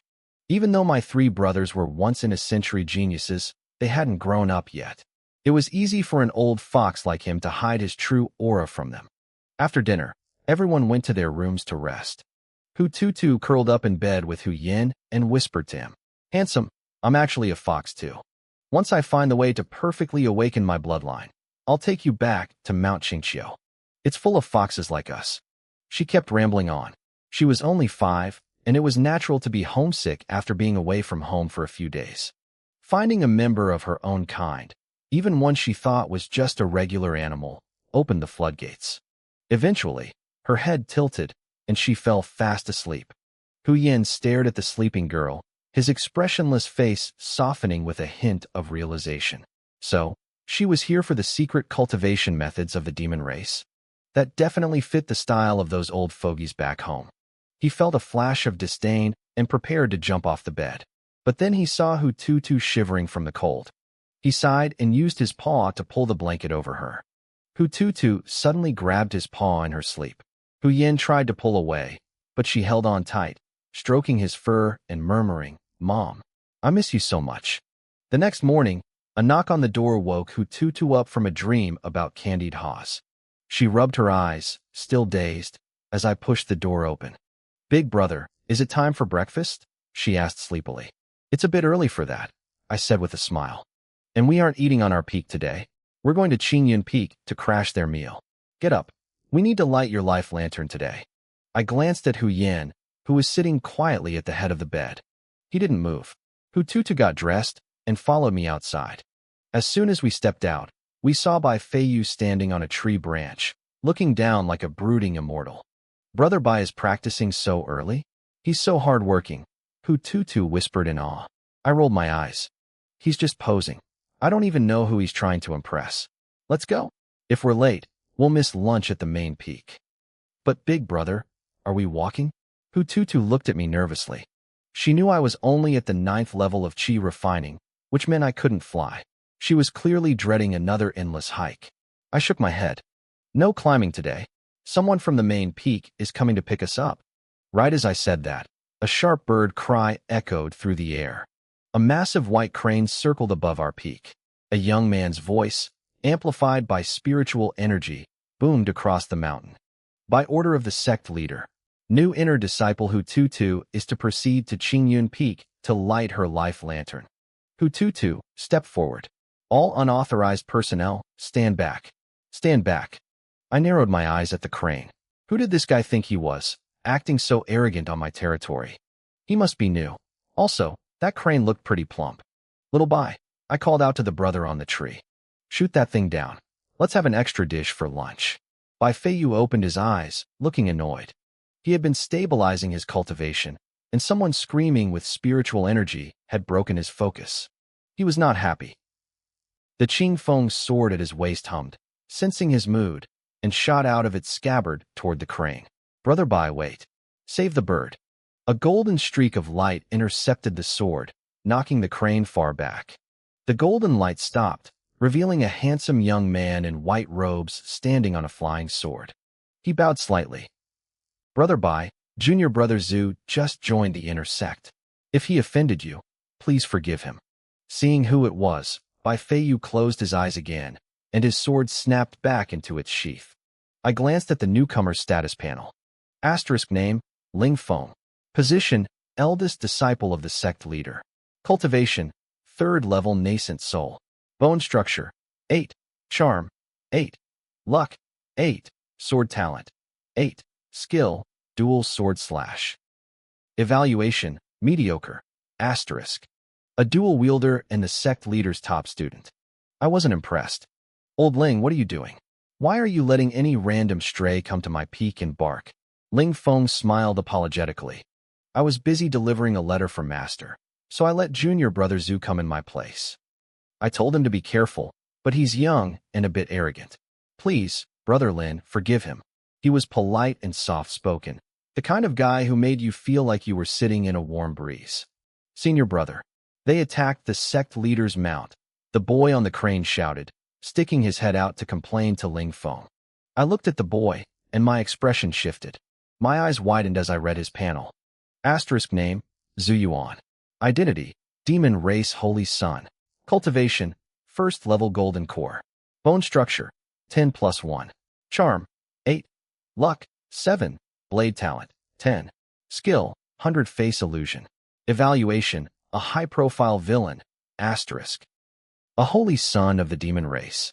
The old sect leader had actually taken in a demon holy son as a disciple, and the demons were willing to send their own prince as a mole. That was a massive investment. A string of question marks flashed through my mind. The conflict between Taoists and demons was an ancient, absolute law. I had asked Bai Feiyu about it once after a mission. He told me it was a war of fundamental paths that had existed since the beginning of time. Even in his past life, the two sides were mortal enemies. I frowned, looking at the arrogant Zhu Yuan sitting on the crane. His stats were definitely top tier. This was going to be interesting. This kid's stats were insane. His talent was actually higher than Bai Feiyu's, the reincarnated sword immortal. He was only a tiny bit behind my second brother, Lung Qingsong. But talent didn't worry me. A genius who hasn't grown up, yet is just a target. If you don't give them time to develop, they aren't a threat. What actually worried me was the sect leader. If that old man took in a demon holy son as a personal disciple, his reputation would be trashed. The Qingyun sect called itself the vanguard of the righteous path. Having a demon prince as a core disciple? That was a humiliation the sect might never recover from. While I was lost in thought, Ling Feng stayed standing on his flying sword. He was patient, waiting for my response with his hands folded politely. On the tree nearby, Bai Feiyu opened his eyes. He looked surprised. He knew me as the nice guy of the peak who rarely held a grudge. He couldn't understand why I was suddenly being so difficult and silent. He floated down from the branch and landed next to me. "What's wrong?" he asked quietly. I snapped out of it and looked at his confused face. "Little Bai," I whispered. "What do you think of that kid on the crane?" Bai Feiyu narrowed his eyes and studied Zhu Yuan. After a moment, he nodded. "He's not as good as second brother, but his talent is extraordinary. It looks like the sect leader found a good disciple." I was stunned. Even Bai Feiyu, with all his experience as an ancient immortal, couldn't see through the kid's disguise. Was it because of that 100-face illusion skill? A smirk played on my lips. This was getting interesting. But before I could decide how to teach this demon holy son a lesson he'd never forget, the mountain shook. Suddenly, the defensive arrays around our peak roared to life. A massive, translucent dome of energy slammed shut, trapping everyone inside. My heart skipped a beat. These arrays were controlled by my third brother, Chen Changshen. Why was he activating the mountain defense? Was the Qingyun sect under attack? Was someone trying to wipe us out? Chongqing was the most cautious person I knew. He usually hid behind everyone else the second things got tense. For him to trigger every single trap and barrier on the peak meant something was very wrong. I wasn't the only one reacting. Bai Feiyu's sword intent exploded. Thousands of invisible blades filled the air above us. Then, a loud crash echoed through the yard. Lung Qingsong had just smashed through his newly repaired roof again, landing like a human sword, his eyes locked onto Ling Feng and Zhu Yuan. They both knew Chongqing's personality. If he was going all out, it was a matter of life and death. The atmosphere on the peak shifted instantly. Under the influence of the arrays, the sky seemed to flip upside down. Wind, fire, and lightning screamed through the air. The clouds twisted into the shape of invisible blades, all pointed at the center. Ling Feng and Zhu Yuan turned deathly pale. Ling Feng was a nascent soul cultivator, but even he looked desperate. The golden array patterns glowing above his head were complex enough to make a master tremble. And below him, he had two sword geniuses locked onto his position, ready to kill. People in the sect whispered that our peak was full of monsters. Ling Feng hadn't really believed the rumors until now. Looking at the killing intent around him, he realized he should have stayed far away from us. Senior brother, what are they doing?" Zhu Yuan stammered. He was only at the golden core stage. Under this much pressure, his voice shook. He looked at Ling Feng for help. He couldn't believe they would actually attack him. This was one of the 9 great sacred lands. Fellow disciples weren't supposed to kill each other. He was a once-in-a-10,000-year genius. Surely the sect wouldn't let him die in a petty internal fight? Ling Feng gave a bitter laugh and stepped in front of the kid to shield him. He looked down at me, his eyes pleading. Senior Brother Lin, if Junior Brother Zhu or I have offended your peak, I apologize. Please, show some mercy. I stared back at him, completely blank. Asterisk show mercy? I don't even know what's happening. Asterisk. I leaned toward Bai Feiyu. Little Bai, what's the deal? Brother Changsheng is about to strike, Bai Feiyu whispered. He didn't know the reason either, but if the cautious Changsheng was playing all his cards, he must have discovered a massive threat. Before I could ask anything else, a giant golden diagram formed in the dark clouds. From the center of that golden light, figures began to emerge. 1, 10, 50, 100. 100 versions of Chun Changsheng stepped out of the darkness. Every single one wore the same purple robe. Every single one had the exact same aura. With the power of the array backing them, their cultivation levels spiked, jumping from golden core straight into the nascent soul realm. Hundreds of nascent souls. They surrounded Ling Feng and Zhu Yuan in a perfect circle. Simultaneously, 100 hands reached for 100 hilts. The sound of 100 swords being drawn at once rang out like a single, terrifying scream of steel. Ling Feng's face went cold. He drew his own weapon immediately. He looked at the circle of identical men, his mind racing. They weren't illusions. He could feel the life force coming from every single one of them. What kind of god-tier technique was this? Even as the sect leader's top disciple, he had never seen anything so broken. Against 100 nascent soul opponents, he wouldn't last a second. And he definitely couldn't protect the kid behind him. I watched in awe. This was the first time I'd seen Changsheng be so decisive. He had brought out every single puppet he'd ever built. Somewhere in that crowd was the real him. I squinted, trying to spot him, and finally saw one figure standing slightly behind the others. The hundreds of puppets spoke in unison, their voices overlapping into a haunting drone. Senior Brother Ling, please leave. Changsheng's target was clear. He was only after the kid, Zhu Yuan. Ling Feng didn't move. His expression didn't change, but he slowly reached behind his back. He pulled out a second, strangely shaped longsword. Holding both blades, he spoke softly. From the day Junior Brother Zhu joined the mountain and called me Senior Brother, I became his brother, and he became mine. Zhu Yuan looked at the back of the man standing in front of him. Ling Feng's silhouette was as heavy and immovable as a mountain peak. The kid looked genuinely moved by the gesture, but my third junior brother wasn't impressed. Hundreds of Changshengs remained silent, their eyes fixed on Ling Feng with a chilling neutrality. Then, they spoke again, their voices a soft, overlapping whisper. Then you can die with him. In an instant, the screech of 100 swords rang across our small peak.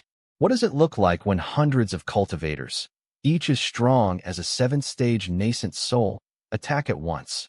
It looks like the end of the world. The air above the peak warped under the pressure of their violent energy. Thousands of sword-light streaks filled the sky, whistling through the air like a lethal storm. Ling Feng didn't panic. He pulled out a small bronze bell and chanted a quick incantation. The bell expanded instantly, forming a golden barrier that shielded him and Zhu Yuan. The rain of sword energy slammed against the bronze surface, creating a constant, frantic rippling across the shield. Even though Ling Feng was the sect leader's top disciple and possessed incredible talent, he was feeling the pressure. With his third-stage nascent soul cultivation and the artifacts his master had crafted, he was confident he could take on 2 opponents at his own level. He could even slaughter those at lower realms with ease. But facing hundreds of opponents who outranked him, that was a death sentence. Quantity has a quality all its own. Ling Feng looked around, sweating. He had no idea what kind of forbidden technique this unknown junior brother was using to summon so many clones. He just knew one thing. Everyone on this peak was a complete monster. Behind him, Zhu Yuan was frozen on the back of his white crane. He had never felt death so close. If Ling Feng hadn't stepped in, he would have been erased from existence in a heartbeat. He couldn't understand it. What kind of grudge did this guy have against him? From the moment he was born, whether in the demon realm or here in the Qingyan sect, Zhu Yuan's life had been a smooth ride. He was a chosen one, a genius meant to look down on the world. But right now, He felt like a mouse trapped in a room full of cats. He had risked everything to go undercover for the great cause of the demon race. And now he was going to die before he'd even been here a month? Looking at the rain of swords, Zhu Yuan's fear turned into a toxic resentment. He glared at Ling Feng's back. If it wasn't for you, I wouldn't be here. You said we were just delivering a letter, not our lives. I can't die. I am the holy son of the demon race. I am the future demon emperor. Zhu Yuan's eyes turned a deep, blood red. The pride of a genius is a strange thing. In the face of death, his potential finally exploded. Geniuses hate being protected. They see it as a disgrace. His cultivation, which had just reached the foundation establishment stage, began to skyrocket. In a flash, he broke through to the 3rd level. Some people get stuck at the chi refining stage for years, but for these children of destiny, breaking through is as easy as drinking water. Zhu Yuan let out a primal roar. Black demonic energy surged from his body, condensing into an ink-colored long blade in his hand. He tapped his toes against the crane, lunged out from the safety of the bronze bell, and charged straight into the sea of Changshangs. His blade carried a terrifying, suicidal momentum. With one slash, he cut through 3 of Changxing's puppets. The strike was so focused and desperate that the puppets couldn't even move before they were cleaved in half. But he paid the price instantly. A dozen streaks of sword energy slammed into his chest. Zhu Yuan coughed up a spray of blood and was sent flying backward. Ling Feng cursed and rushed out from under the bell to catch the unconscious boy. By leaving the shield, Ling Feng was now completely exposed to the lethal rain of swords. Enough. I spoke the word calmly. I waved my hand, and a massive, pale gold palm of energy materialized in the air. It swept across the sky, swatting away the incoming sword light like they were mere flies. Ling Feng looked down at me, his eyes filled with gratitude. I kept my face expressionless, but honestly, my neck was starting to hurt from looking up. I still haven't learned how to fly, so I had to do everything from the ground. It was a bit embarrassing, but at least I stopped Changxing before he committed double homicide. Changxing wasn't finished, though. His hundreds of clones began to shift, weaving between each other to form a complex, ancient array. My eye twitched. This kid really doesn't do things halfway. Once he decides to fight, he won't stop until the other guy is buried. Old second, little white. Pin him down. I shouted. Even though they didn't understand why I was protecting the outsiders, my brothers didn't hesitate. Lung Qingsong shot upward like a bolt of lightning. Because he wasn't inside the formation, he spotted the real Changxing immediately. With a single, precise strike, Qingsong's sword flashed through the crowd. A metallic clang echoed as he knocked the sword right out of the real Changxing's hand. The hundreds of clones froze instantly. Changxing's eyes were bloodshot. Even with his sword gone, he reached into his sleeve. I knew him. He never went anywhere without at least a dozen backup plans. If he pulled out whatever was in that sleeve, Zhu Yuan was a dead man. He looked at the boy with a hatred that spanned lifetimes. Suddenly, Bai Feiyu reached out and grabbed Changxing's arm, stopping him from reaching into his sleeve. Feiyu looked at our 3rd brother, his eyes full of pity. 3rd brother, Feiyu whispered. Master holds the authority. He told you to stop. Hearing the word master, a flicker of clarity returned to Changxing's eyes. He looked down at me. I simply shook my head, signaling him to stand down. Changxing stared at Zhu Yuan, who was limp in Ling Feng's arms. He had never been this close to killing his sworn enemy. In his past life, he could never even get near the guy. His chest heaved, his spirit struggling between rage and obedience. Finally, he lowered his hand. But he wasn't done. He looked up at the sky and let out a roar that shook the peak. Heavenly Tao as my witness. Within 10 years, I, Qin Changxing, will kill Zhu Yuan. If I fail, may gods, men, demons, and ghosts alike hunt me to my end. Everyone froze. A heavenly Tao oath. In the world of cultivation, you don't just throw those around. Unless there is a blood feud that transcends life and death, nobody is stupid enough to make one. It's a contract with the universe itself. If you fail to fulfill it, you don't even have to commit suicide. The world will literally arrange a fatal accident to finish you off. The moment the words left his mouth, the vow was set in stone. A vow to the heavenly Tao is a heavy thing. Once those words left Qin Changxing's mouth, there was no turning back. Everyone present knew exactly what it meant. My third brother shared a blood feud with Zhu Yuan that spanned lifetimes. Dark clouds rushed in, swallowing the sun in an instant. 9 claps of thunder roared from the depths of the sky, followed by 9 flashes of lightning. The universe had heard him. The contract was signed in the stars. The atmosphere turned heavy. Changxing's face was pale, his energy spent. With a final effort, he pinched a finger seal, and the hundreds of clones vanished back into his sleeve. The golden array in the sky faded away, but the toll was too much. Changxing coughed, a spray of bright red blood hitting the grass, and he collapsed into Bai Feiyu's arms. The sky cleared, but the killing intent on the peak only grew stronger. It wasn't just Changxing anymore. Every one of my siblings was staring at Zhu Yuan with eyes like cold steel. Lung Qingsong stood in front of Ling Feng, blocking his path with a drawn sword. Bai Feiyu lowered Changxing onto a lounge chair and immediately shot back into the air to join him. They trapped Ling Feng in a pincer movement, their sword intent syncing perfectly. They didn't need to speak. They knew that if Changxing didn't kill Zhu Yuan within 10 years, he would die. And they weren't planning on waiting 10 years. If I gave the word, they would tear Zhu Yuan into pieces in 10 seconds. For them, the reason didn't matter. If a brother wanted someone dead, that person had to die. Their combined sword intent was suffocating. Ling Feng, despite being at the 3rd level of the nascent soul realm, felt his hands tremble. He bit his lip and placed the unconscious Zhu Yuan on the back of his white crane. He realized now that his junior brother must have done something unforgivable to Changxing. But as an elder disciple and the sect leader's representative, he couldn't just stand by and watch his fellow disciple get slaughtered. Ling Feng drew his twin swords, gasping for air under the pressure. Sword intent was usually reserved for masters at the soul emergence stage. Yet here were 2 brothers at the foundation establishment stage who had already mastered it. They weren't just geniuses, they were monsters. He knew that if he dropped his swords, the pressure would vanish. But for a swordsman, dropping your blade is the same as killing your soul. He stood his ground, even as his bones creaked. I looked at the chaos and finally spoke up. Ling Feng, your junior brother spat blood. My junior brother spat blood. Let's just call it even for today. Ling Feng looked at me like I was his savior. Of course, just a friendly spar between kids. It's over. Let them go, I said, walking over to Changxing. Bai Feiyu hesitated, his eyes flashing. He wanted to remind me about the heavenly Tao oath. He thought I didn't understand the danger. I said, let them go, I repeated firmly. I pulled a white jade bottle from my robe and fed a pill to Changxing. Qingsong and Feiyu reluctantly lowered their swords and landed. Ling Feng didn't waste a second. He gave a hurried, messy salute and scrambled onto his crane, desperate to get away.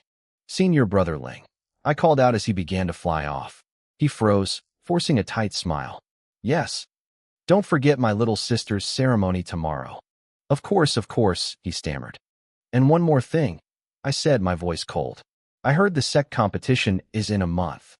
Ling Feng had a bad feeling about where this was going. It is. Tell the sect leader that my peak will be participating. And I expect Zhu Yuan to be there. Ling Feng's face soured.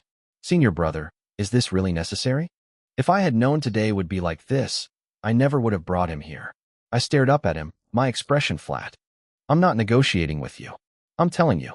If the sect leader has a problem with it, tell him I'll come explain it to him personally. Also, my name is Lin Yuan. Don't shorten it. Ling Feng didn't argue. He pushed his crane to its limit and vanished into the horizon. Once he was gone, I let out a long sigh. I turned around to find my 3 brothers staring at me intensely. What? I snapped. Is there something on my face? Master brother, Bai Feiyu said, his brow furrowed. What if Zhu Yuan runs away before the competition? The world is huge. If he hides for 10 years, Changxing will die when the oath expires. I looked at Bai Feiyu and shook my head. If he runs, he'll just be a fugitive for the rest of his life. But if we handle this right, he'll have to face us openly. Then what should we do? Feiyu asked, his hand tightening on his hilt. Should I go to Qingyun Peak right now and hack off his limbs? Hey, get back here, I shouted.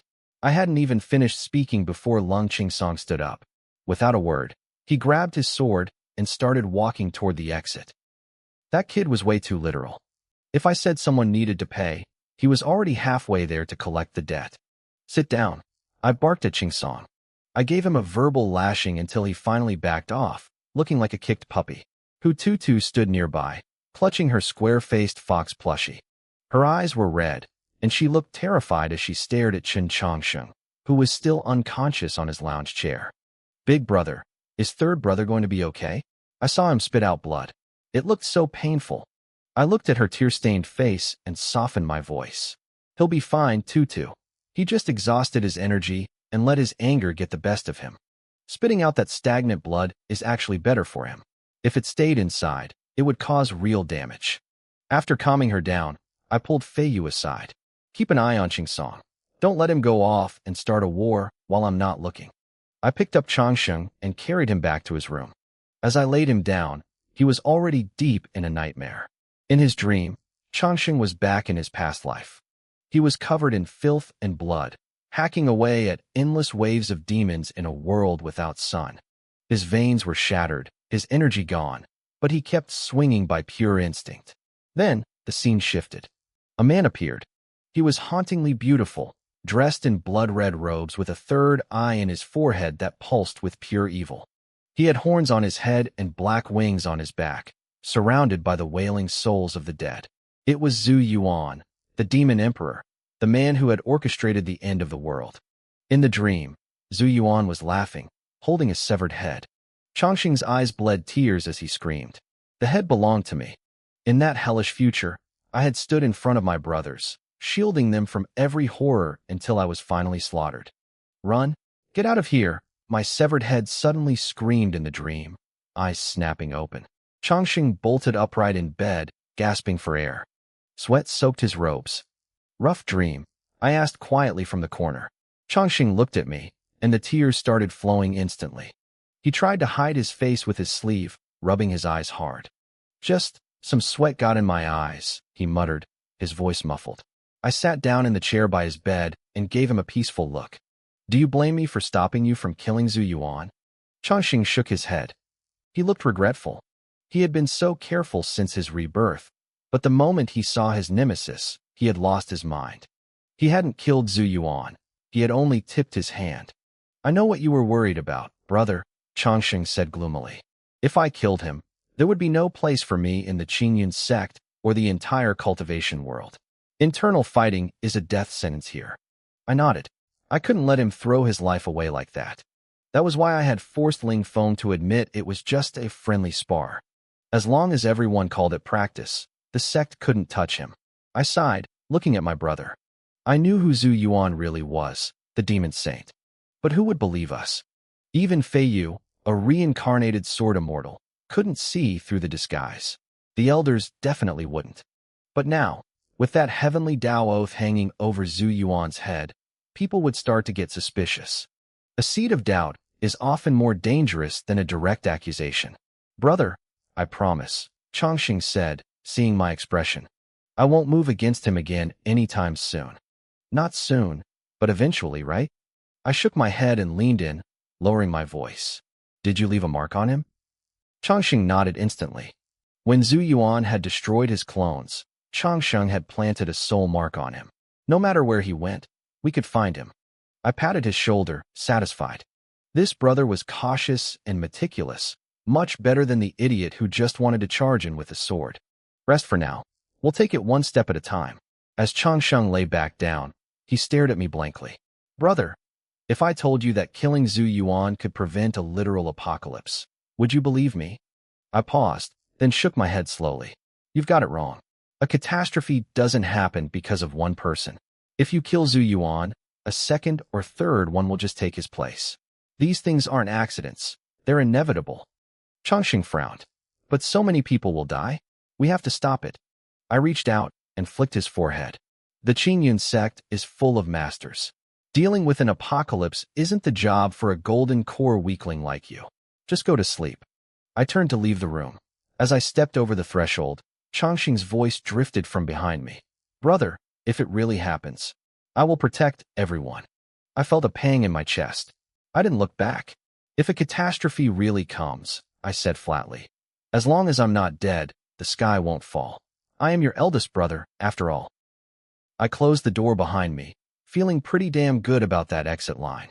Dropping a line like that in front of these legendary brothers of mine felt better than a cold soda on a hot day. I walked out into the courtyard. Under the lush branches of the great tree, the square-faced fox sat at the stone table, holding a cup of tea and staring at the moon. She looked remarkably peaceful for someone hiding so many secrets. "Aren't you afraid my junior brothers will find out you're a demon?" I asked as I sat down across from the square-faced fox. I poured myself a cup of tea. Hu Yin took a slow sip, his back leg crossing over the other in a surprisingly human gesture, carefully hiding his paws under the table. He looked at me with those narrow eyes. "I've already masked my aura," he said calmly. "Those boys are talented, sure, but there's still not enough to see through me. Besides, you're actually a pretty good eldest brother. Don't call me senior," I said, draining my cup in one go. The tea was incredible. A burst of spiritual energy exploded on my tongue, swirling through my mouth like a refreshing breeze. "I'm not that old." My eyes lit up. I reached for the teapot to grab another round, but Hu Yin was faster. He snatched the pot away, looking physically pained. "This tea comes from a 10,000-year-old spiritual tree. Is this how you drink it? Like water?" I curled my lip. This fox was not only ugly, he was stingy. "Fine. How long do you plan on staying here anyway?" I didn't believe for a second that a Tribulation Transcendent Stage Demon King would just play house and act like a pet forever. Hu Yin tucked the teapot away safely and looked back at the moon. At first, I was just curious why a member of my tribe with nine-tailed blood would come to the Qingyan sect. Now, I want to see if she can actually reach that legendary nine-tailed state. "That's it. You're just bored?" I asked skeptically. "Why not?" Hu Yin shrugged. "Life is incredibly long once you hit my level. There's no higher path to climb. In those endless years, you have to find some fun." I looked at him, acting all deep and powerful. I couldn't help but think to myself that I didn't feel like he was all that impressive. I'd dealt with his kind before. Hu Yan's fox eyes narrowed, almost as if he could read my thoughts. He gave a light chuckle. "You really think the tribulation stage is just about a high cultivation level? Kid, I'll admit your internal energy is so massive it's terrifying. Even I'm shocked by it. But if I truly wanted to kill you, I could." I didn't get angry. I just nodded seriously. I knew he was right. Whether it was the elders in the back mountains, the sect leader, or my own master, they mostly treated me with amusement. These old monsters who had lived for thousands of years and reached the peak of the world always had a few tricks up their sleeves. I wasn't delusional enough to think a simple binding rope had truly defeated him. "So you're going to stay until Tutu breaks through?" I asked. Hu Yin shook his head. "For the Green Hill Fox tribe, going from 7 tails to 8 is a once-in-a-10,000-year event. 9 tails is nearly impossible. Every fox has their own path. My way might not suit her, but I can protect her until she's strong enough to stand on her own." He smiled then, a genuine look crossing his strange face. "Actually, with you and those brothers of yours, she's probably safer here than anywhere else in the world. Maybe I just want to stay near her for a while." This old guy was talking in circles. One minute he was a guardian. The next he was just a bored observer. He hopped down from the stool, his brown fur shimmering as it absorbed the essence of the moonlight. "I really like the name she gave me. From now on, call me Handsome." He gave a sly laugh and turned into a gust of wind, flying back toward Tutu's room. "What a weird fox," I muttered, looking up at the moon. It looked massive tonight, so clear I felt like I could reach out and touch it. There was no light pollution in this world, just raw, natural beauty. Suddenly, my eyes sharpened. A wooden boat was flying across the face of the moon. It moved without wind. 2 young men stood on it, one rowing as if he were on a lake, the other standing at the bow with a brush and paper. As it got closer, I saw the character for law carved into the wood. My heart sank. The law enforcement peak. These guys were the sect's internal police. They investigated anyone who broke the rules, from disciples to the sect leader himself. They were all at least at the core formation stage, always wore sour expressions, and looked at everyone like they were criminals. The other disciples called them the sect dogs. The boat descended. The man with the brush bowed to me. "Brother Lin Yuan, still awake?" I bowed back, Playing dumb. Having some insomnia. What brings you two reapers here? These two were famous, Bai Wuchang and He Wuchang. People called them the ghost messengers of the La Peak. I knew exactly why they were here. Shen Changxing's little stunt this morning had definitely tripped their alarms. The Peak Master felt someone swear a heavenly Tao oath on this peak today, Bai Wuchang said with a polite smile. We were sent to see what happened. He started to steer the boat toward my courtyard, but I blocked him with a gentle wave of my energy. I flashed my best friendly grin. Oh, that was me. I was bored, so I swore an oath that if I don't break through to the foundation establishment stage within 10 years, I'll stop being human. Bai Wuchang's face went dark. Brother, I can't report that to the Peak Master. Nobody swears a suicidal oath just because they're bored. I shook my head, looking disappointed. Junior brother, you don't understand. Not only does everyone on my peak know about it, but the sect leader knows too. Ask him yourself. The sect leader knows? Bai Wuchang exchanged a confused look with his partner. Was I really that crazy? Was the heavenly Tao really that cheap these days? Before he could ask more questions, I pulled out a book and tossed it to him. Look, I won't let you guys leave empty-handed. This is a new interrogation manual I've been working on. A gift for the Law Peak. Bai Wuchang caught it. The title was scribbled in messy handwriting. The 10 Great Tortures of the Qingyun Sect. He flipped through a few pages. Cold sweat started dripping down his neck, but his eyes turned wide with excitement. With these methods, no one would ever be able to keep a secret again. He tucked the book away like it was a holy relic and bowed deeply.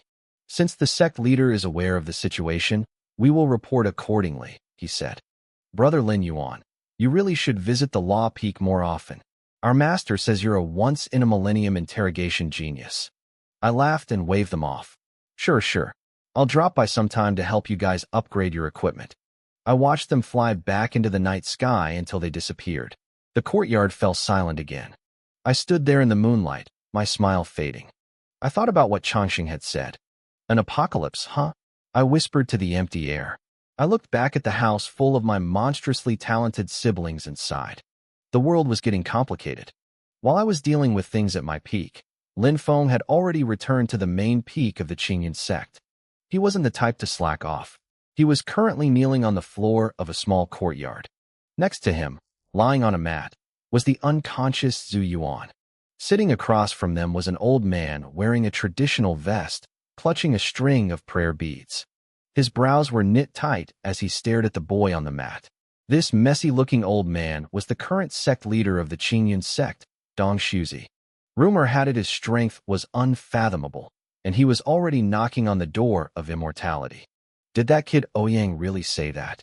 Dong Shuzi asked, looking pained. Lin Feng, who had already explained the whole situation, nodded solemnly. He bowed his head low. Master, my cultivation is shallow. I failed to protect my junior brother. Please, punish me. Dong Shuzi looked at his disciple and sighed. If what you said is true, the fact that you brought him back in one piece is a miracle. You did well. There isn't a single normal person living on that mountain peak. He paused, thinking about the heavenly Tao oath. Even for powerful cultivators, triggering the attention of the heavens was nearly impossible. The heavenly Tao wasn't some cheap commodity you could find on the street. It only responded when someone with immense luck made a blood oath against someone else with equal destiny.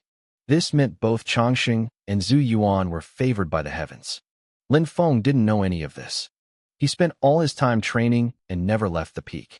He had no idea he was dealing with monsters. But Lin Feng was stubborn. He refused to look up until he received a punishment. Fine, Dong Shuzi said, waving a hand. Go back and copy the yellow court scripture 500 times. I obey your command, Lin Feng replied. Dong Shuzi stared at him, feeling a headache coming on. Lin Feng was a good student with decent talent, but he was too upright. He was honest to a fault, seeing the world in black and white like a pure white lotus. He had lived on this peak since he was a child and knew nothing of the world's darkness. The sect leader flicked his sleeve, sending a pill flying toward Zhu Yuan. He used his energy to dissolve the medicine, letting it mist over the boy's body. Zhu Yuan's pained expression softened, and his breathing stabilized. With a wave of his hand, Dong Shuzi sent the boy to a guest room, leaving only him and Lin Feng. Do you know what a heavenly Tao oath means? Dong Shuzi asked. It means they fight until death, Lin Feng answered. Then you don't suspect your junior brother has a problem? Lin Feng shook his head. You handed him to me yourself, master. I don't believe he could be a bad person. There must be a misunderstanding. Dong Shuzi was speechless. He waited a moment before asking. And if he really is the problem? What then? I am his senior brother, Lin Feng said firmly. It is my responsibility to lead him back to the righteous path. Dong Shuzi stared at him in shock. The kid was practically glowing with holy light. It was a waste for him to be a Taoist. He should have been a monk. If the Qingyun sect ever ended up in Lin Feng's hands, they'd probably be wiped out within 30 years. Get out of here, Dong Shuzi muttered, waving him away. Lin Feng bowed and left, heading straight for Zhu Yuan's room. Behind him, Dong Shuzi stroked his beard, looking puzzled. A heavenly Tao oath. My calculations shouldn't be wrong. What kind of blood feud does Ouyang's disciple have with this boy? Inside the guest room, Zhu Yuan had already woken up. He was sitting cross-legged on the bed, trying to regulate his breath. He had forced a breakthrough to kill 3 powerful cultivators in an instant. The backlash had shredded his meridians. How do you feel, junior brother? Lin Feng was sitting in a chair, watching him with a gentle, concerned gaze. Zhu Yuan felt a flash of murderous intent. If this White Lotus brother hadn't sent him to deliver that letter, he wouldn't be injured. Even if it wasn't intentional, Lin Feng was responsible. Once he got his hands on the sect's hidden treasure, he promised himself he would slaughter everyone in the Qingyun sect. Junior brother, are you okay? Lin Feng walked over and reached out to touch his forehead. Zhu Yuan flinched away, forcing a smile. Thank you for your concern, senior brother. I'm fine. I won't forget that you saved my life today. Is that so? Lin Feng's voice suddenly turned ice cold. It felt like a freezing wind cutting through the room. You won't forget. Before Zhu Yuan could react, the temperature plummeted. He tried to look up, but a hand clamped around his throat like a vice and lifted him off the bed. Lin Feng was squinting at him, a half-smile on his face. The warmth was gone. There was only endless, chilling indifference. Since you won't forget, should I help you out? I could pull your teeth out, one by one, to make sure the memory sticks. Every word hit Zhu Yuan like a sledgehammer. The smile on Lin Feng's face was terrifying. Senior, brother, Zhu Yuan gasped, clawing at the hand. It wouldn't budge. It was made of iron. Lin Feng leaned in close to his ear, whispering softly. Stop causing me trouble. If you like looking for a fight, handle it yourself. This is the only time I help you. If there's a next time, I'll tear you into pieces with my own hands. Zhu Yuan nodded frantically.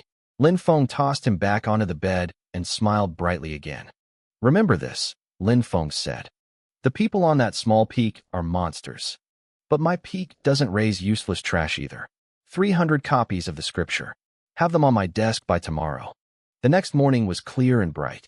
I was walking down the mountain path with Hututu. We were talking and laughing, much more comfortable with each other than before. If I didn't look so young, we would have looked like a father taking his daughter out for a stroll. I was taking her to light her soul lamp. Once that was done, she would officially be a member of the Qingyun sect. Usually, the main peak would send a disciple on a white crane to pick up new recruits. But after the mess I caused yesterday, I knew they wouldn't be sending any rides. The main peak was hundreds of miles away. If we walked, it would take forever. I looked back at my house. The roof I had just fixed yesterday was gone again, destroyed during the chaos. I sighed. It was going to be a long trip. Lung Qingsong was still recovering from his injuries, and Bai Feiyu was busy consolidating his new cultivation realm.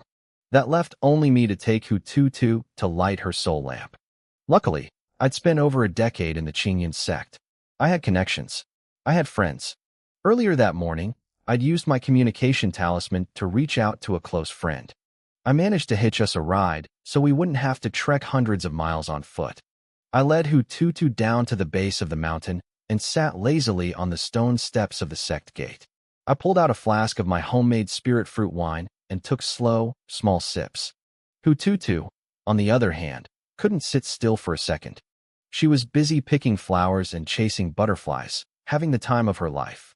Before long, a golden light rose in the distance. It streaked through the sky, heading straight for our small peak. Before the light even reached us, a crisp, pleasant female voice echoed through the air. Senior Brother Lin Yuan. I'm here. I stood up quickly and straightened my clothes. As the glow arrived, a girl standing on a floating white cloud descended toward us, smiling brightly. Every time I saw her, I couldn't help but admire her beauty in my head. Her long hair fell like a waterfall, tied simply with a red ribbon. She had phoenix eyes full of warmth, a delicate nose, and skin as white as snow. She looked like a goddess emerging from the water, radiating elegance with every movement. But most importantly, she was incredibly well endowed, with slender shoulders and long, flawless legs. She was the perfect mix of pure and seductive. Her name was Su Linger. She was the chief disciple of Jade Maiden Peak. Level, Nascent Soul, First Layer. Root Bone, 7. Charm, 9. Luck, 6. Music Talent, 8. System Evaluation, a top-tier cultivation vessel who is an expert at playing the flute. In the past, I had used that system evaluation as an excuse to test out my cringy pickup lines on her. I'd gone from being labeled a lecher to being called Senior Brother. It took a lot of effort, but the results were obvious. The girl in front of me wasn't pushing me away anymore. When I messaged her, she hesitated for a second, but she actually agreed to come. Usually, she just told me to get lost. Junior sister Su Linger, it's been a long time, I said, greeting her with a polite cupped hand salute. Su Linger pouted, looking a bit dissatisfied with my formal tone. She had rushed over the moment she got my message, even though she wanted to play hard to get. She didn't expect me to act so distant. Last time, I was calling her Linger. Men are so fake, acting all cold the moment a girl shows a little attitude. She hopped down from her cloud and grabbed my arm, smiling like a flower. Senior Brother, it's been forever. You haven't contacted me at all. I thought you forgot about Linger. The feeling of her leaning against my arm made my mind go a little fuzzy, but with my little junior sister standing right there, I had to act professional. I coughed and made up a quick excuse. My junior brother just broke through, so I've been helping him stabilize his realm. I just finally got some free time. I wanted to take my new junior sister to Qingyun Peak to light her lamp, and I thought of you immediately. Su Linger's smile widened when she heard I thought of her first.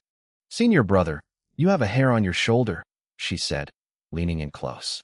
She pretended to brush it off, but she was actually taking a deep sniff of my scent. She giggled internally. I still smelled as good as ever. Suddenly, a small face popped up right in front of hers. Hututu was blinking her eyes, staring at her intensely. Su Linger yelped and jumped back. Senior Brother, is this sister the ordinary friend who's taking us to the main peak? Hututu asked, pointing at Su Linger. She put a very heavy emphasis on the words, ordinary friend. Su Linger finally took a good look at the girl hanging off my other shoulder. With her sharp eyes, she could tell instantly that this little girl was going to grow up to be a devastating beauty. An alarm bell went off in her head. She had just managed to keep the other girls at Jade Maiden Peak away from me, and now a new little beauty had appeared right by my side. Was I just so amazing that I couldn't stop attracting these girls? Su Linger put on a fake, polite smile. Senior Brother, is this Master Hu Yun's new little disciple? She emphasized the word little to remind Hututu she was just a kid. Even though she was young, Hututu was still a female, and she caught the hidden jab instantly. She looked warily at this woman who was acting so close to me. She had to admit, this woman was almost as pretty as her, but more importantly, Su Linger had a figure that Hututu's current washboard body couldn't compete with. Hututu gritted her teeth and counterattacked with fake innocence. That's right, Senior Sister. I'm Hututu. I'll be living on the small peak with Senior Brother from now on, staying together day and night. The phrase day and night hit Su Linger right where it hurt. The fact that she couldn't live with me was her biggest regret. I stood there, completely oblivious to the invisible sparks flying between the two of them. They were being polite, but the air felt like it was about to explode. They glared at each other for a moment, then both turned away with a cold huff. They both thought the same thing. What a difficult woman. The war between them was quiet but vicious. They traded jabs disguised as compliments. Little sister is so tiny and cute, Su Linger said. I spend so much time with Senior Brother, but you should come to Jade Maiden Peak sometime. Kids should play with other kids. But I'm with Senior Brother day and night, Tutu shot back. I quickly cut off the weird tension. Sister Sue, it's getting late. We should head out. Sue Linger pulled out a jade flute, her eyes soft and inviting. Senior brother, how about I play a song for you? Business first, I said, coughing again. Once we're done, you can come to my room and we can talk about it in detail. I knew she meant playing music, but the way she looked at me made it hard to keep my focus. She was a pure and seductive beauty testing my willpower. I wondered if I could even handle it. What did you say, senior brother? Sue Linger tilted her head, confused. Nothing, I muttered. Tutu watched us flirting and felt her temper rising. Senior brother is such a big jerk. I could feel Tutu's eyes burning holes in the back of my head. She was fuming. I knew exactly what she was thinking. He already has a cute little junior sister like me, yet he's still out here flirting with other women. She probably wondered where this fox spirit Sue Linger had come from. Honestly, if we were talking about being a real fox, Tutu had her beat by a mile, but she couldn't exactly say that out loud. She grit her little teeth so hard I thought they might snap. But as a child, she was helpless. Who would be interested in a body that looked like a 10-year-old's? Sue Linger gave a meaningful, knowing smile and waved her hand. A soft glow emanated from her palm, and a thick mist gathered beneath our feet. The mist solidified into a white cloud, lifting the three of us off the ground. We soared toward the main peak, Qingyan Peak. It was hundreds of kilometers away, but we covered the distance in less than an hour. As we approached the mountain gates, the scale of the place made our little peak look like a molehill. Qingyan Peak was massive and majestic, piercing the sky like a jagged tooth. Immortal clouds swirled around its waist, and white cranes danced in the air. A flight of white jade steps stretched upward like a ladder to heaven, disappearing into the heights. As one of the 9 great sacred lands of the cultivation world, the Qingyun sect clearly spared no expense on its main peak. I saw waterfalls, winding rivers, and rare plants everywhere.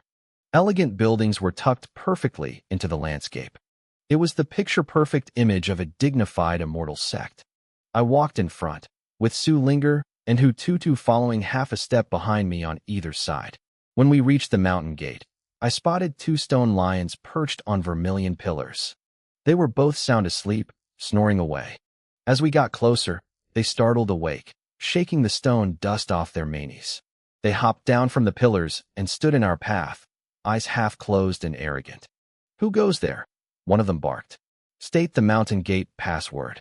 I looked at these 2 lazy rocks and felt my temper rising. I gave them a cold smile. Come here. Lean down.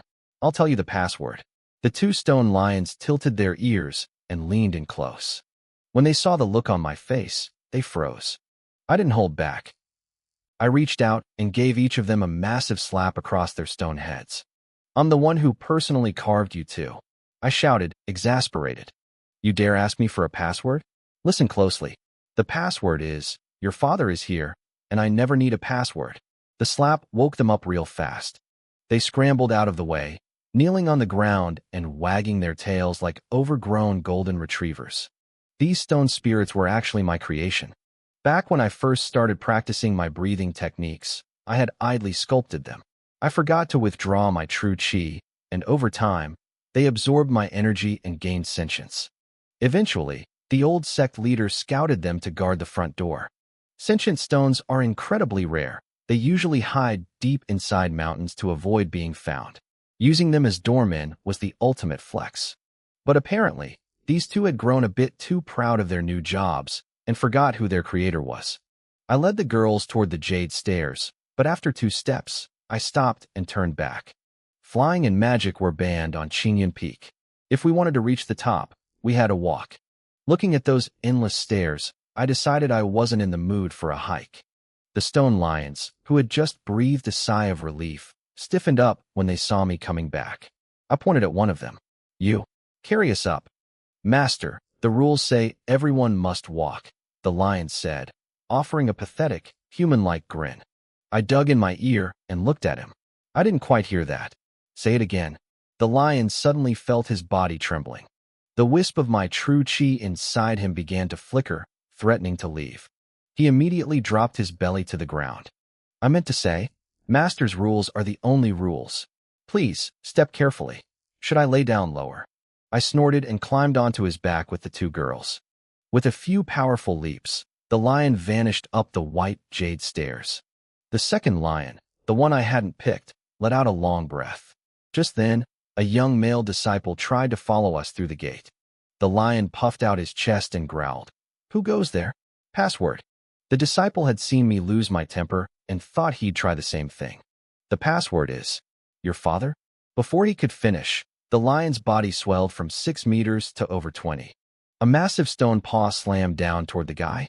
The disciple turned pale, performed a hand seal, and tried to dive into the earth to escape.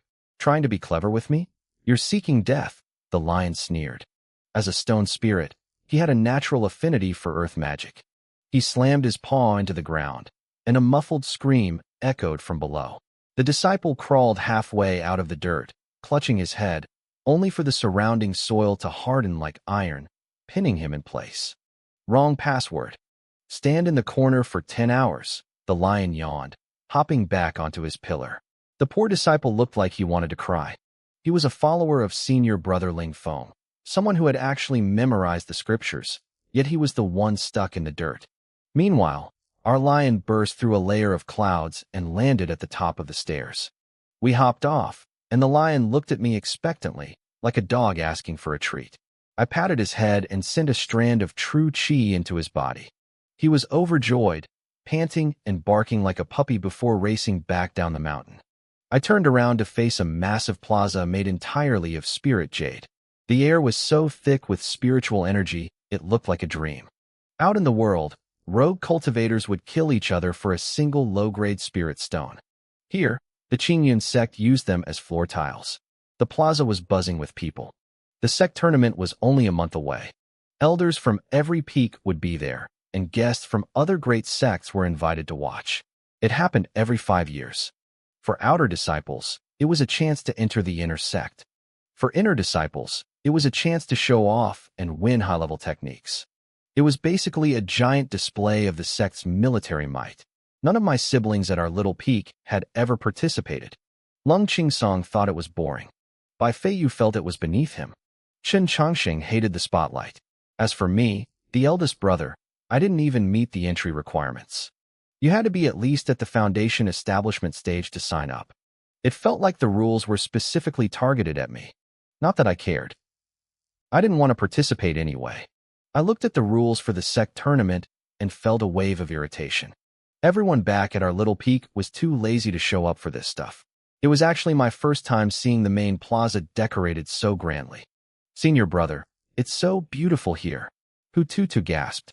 Compared to the damp caves and underground burrows of the Fox clan, human cultivators really knew how to live in luxury. Su Linger glanced at the wide-eyed girl and gave a soft laugh. Senior brother, I heard they'll be selecting the saint of the Qingyun Holy Land during this tournament. With your talent and knowledge, if you could participate, that title would definitely be yours. My face turned a bit red. I knew Linger didn't mean any harm, but I didn't even have the qualifications to enter. How could I be a saint? I cleared my throat, trying to sound dignified. I don't care for empty titles, junior sister. We cultivators should look at fame like drifting clouds. Senior brother, your character is truly noble. Su Linger praised me sincerely. A few people nearby overheard us and turned around. When they saw my cultivation was only at the chi refinement stage, they immediately turned back with sneers. I could feel their silent mockery, just another chi refinement loser acting like a philosopher. Even with my thick skin, I felt a bit awkward. I quickly pulled Linger and Tutu toward the main hall. Inside, the hall wasn't filled with flashy statues of gods like I'd seen in my past life. Instead, a simple wooden tablet stood in the center. 2 words were carved onto it in ancient script, heaven and earth. In this world, there were no messy gods or demons to worship. We only bowed to the world itself. 3 tall stalks of incense were burning in a large square bronze burner, sending up curls of fragrant smoke that cleared the mind. Linger and I each took 3 sticks of incense. Tutu followed our lead, mimicking our movements. We bowed respectfully to the tablet and placed the incense into the burner. As she did, Linger's face flushed a delicate shade of pink. To her, Offering incense to heaven and earth together with me felt like a couple making a Taoist marriage vow. Once we finished, Linger stayed in the front hall. Disciples weren't allowed in the back without a key. I led Hututu around the central hall toward the rear chamber. The back hall contained a massive altar covered in countless flickering soul lamps. This was where the life flames of every inner sect disciple were kept. But when we stepped inside, the place was empty. I was confused. Old Man Lin had stood me up? That wasn't like him. I looked around, feeling lost, when a sudden cough echoed through the room. An old man wearing an 8-trigram robe appeared out of thin air. He held a whisk, his white hair and beard giving him the look of a true immortal. 2 long white eyebrows hung down to his chest. He looked at us with a kind, loving smile. This was Dong Shuzi. Last night, he'd been a messy old man in a burlap vest, fanning himself with a leaf while scolding the Ling Peak elders. Now, he was glowing with mysterious Taoist energy, a faint 7-colored light shimmering behind his head. He looked like the definition of a transcendent master. Disciple Lin Yuan greets the sect leader, I said, bowing. Disciple Hu Tutu greets the sect leader, Tutu added, scrambling to follow suit.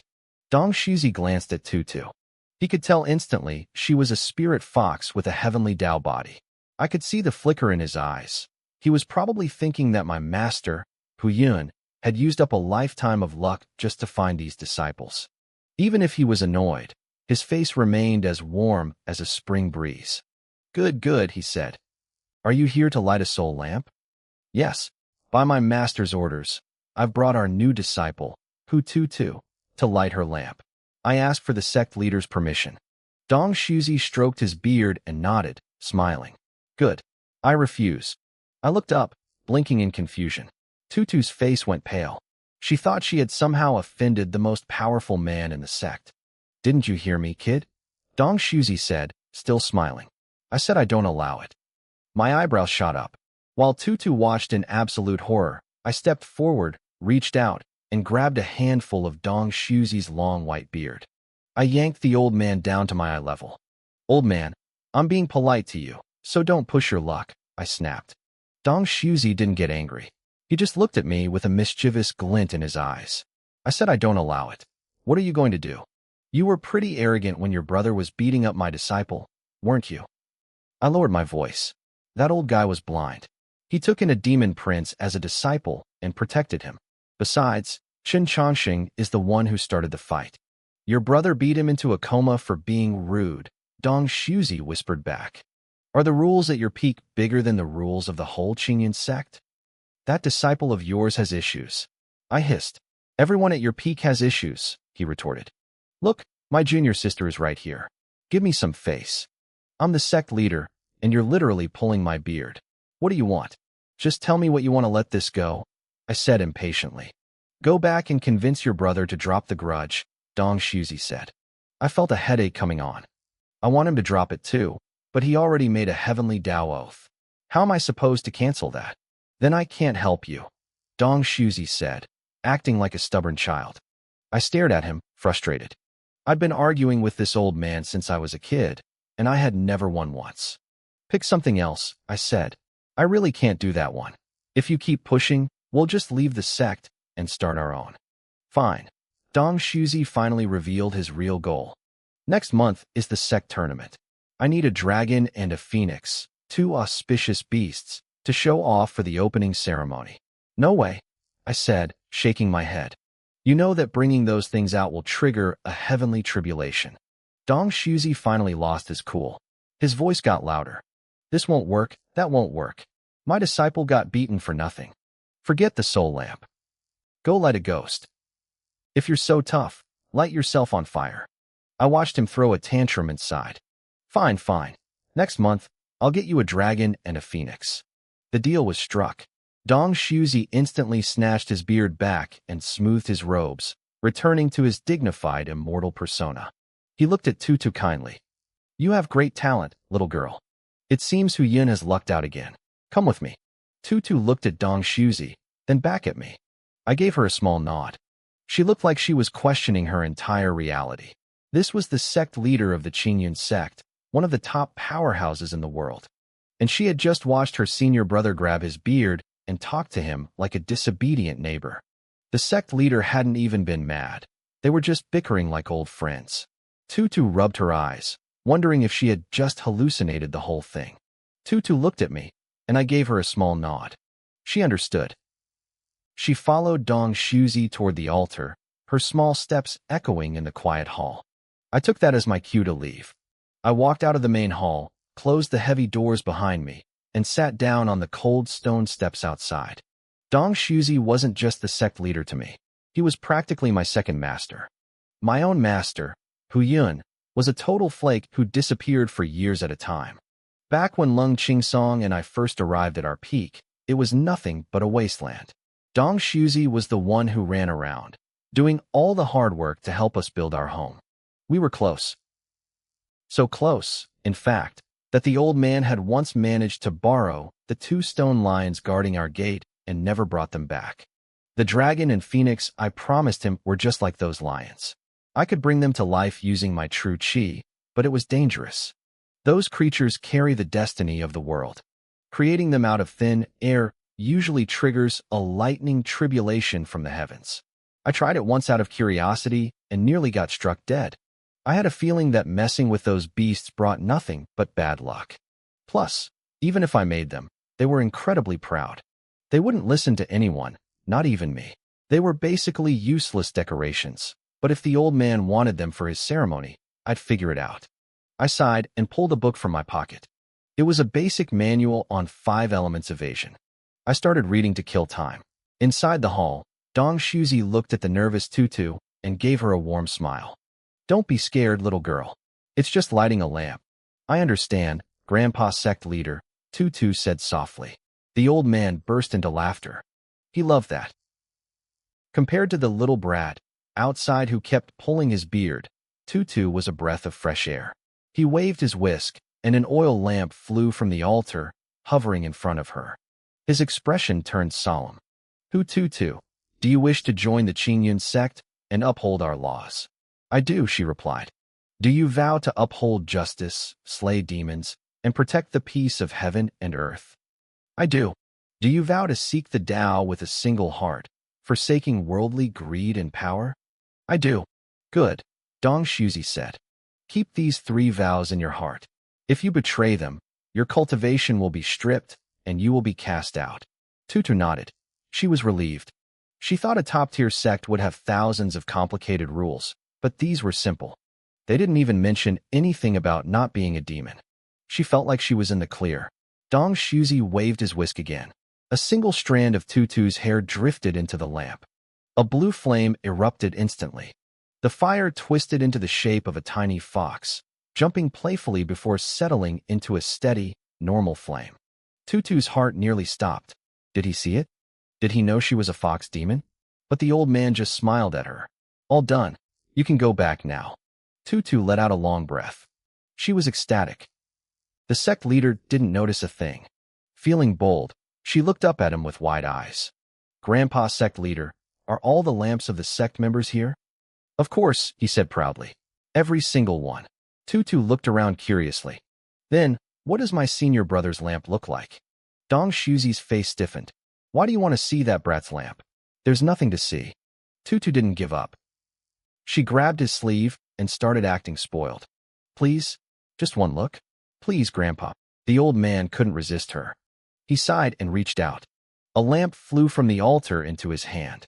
Tutu stared at it, her jaw dropping. Compared to every other bright flame in the hall, this one was pathetic. It was a tiny, flickering spark, so weak it looked like a light breeze would snuff it out forever. Why? Why is it like this? She whispered. Outside, I was still flipping through my book. The old man wanted a water dragon and a fire phoenix. In this world, energy is everything. You use your internal chi to hook into the natural energy of the world, turning it into wind, fire, or lightning. High-level masters can change the weather or turn day into night with a single thought.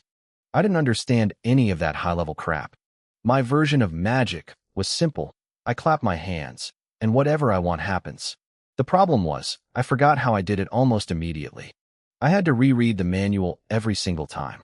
My talent for learning was so bad it felt cursed. I had just finished reading the route for the water dragon technique when the doors swung open. I tucked my book away, ready to ask Tutu how it went, but I stopped dead.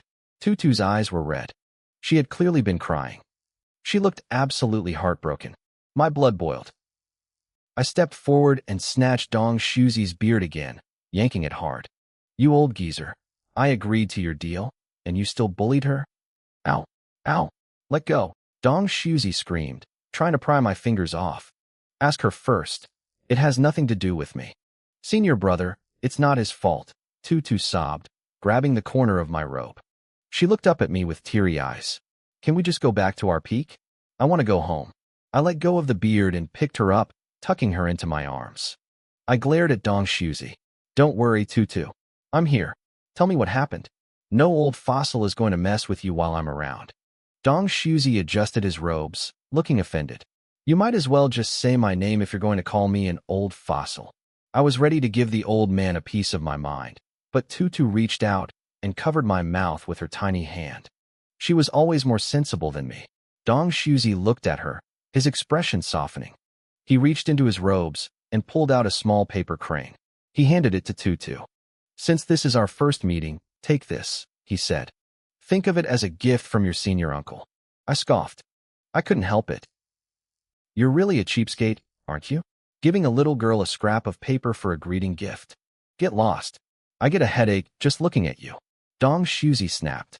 He waved his whisk, and in a flash of light, he vanished into thin air. I muttered under my breath about how stingy these old masters were. I took the crane from Tutu to inspect it. It felt familiar. Then I realized why. It was the same crane he had used to send me a message the day before. The old fossil was literally recycling his trash. But as I held it, the crane fluttered its wings. It flew out of my hand and started circling me, chirping happily as if it recognized my energy. Then, it dove toward Tutu and dissolved into a white light.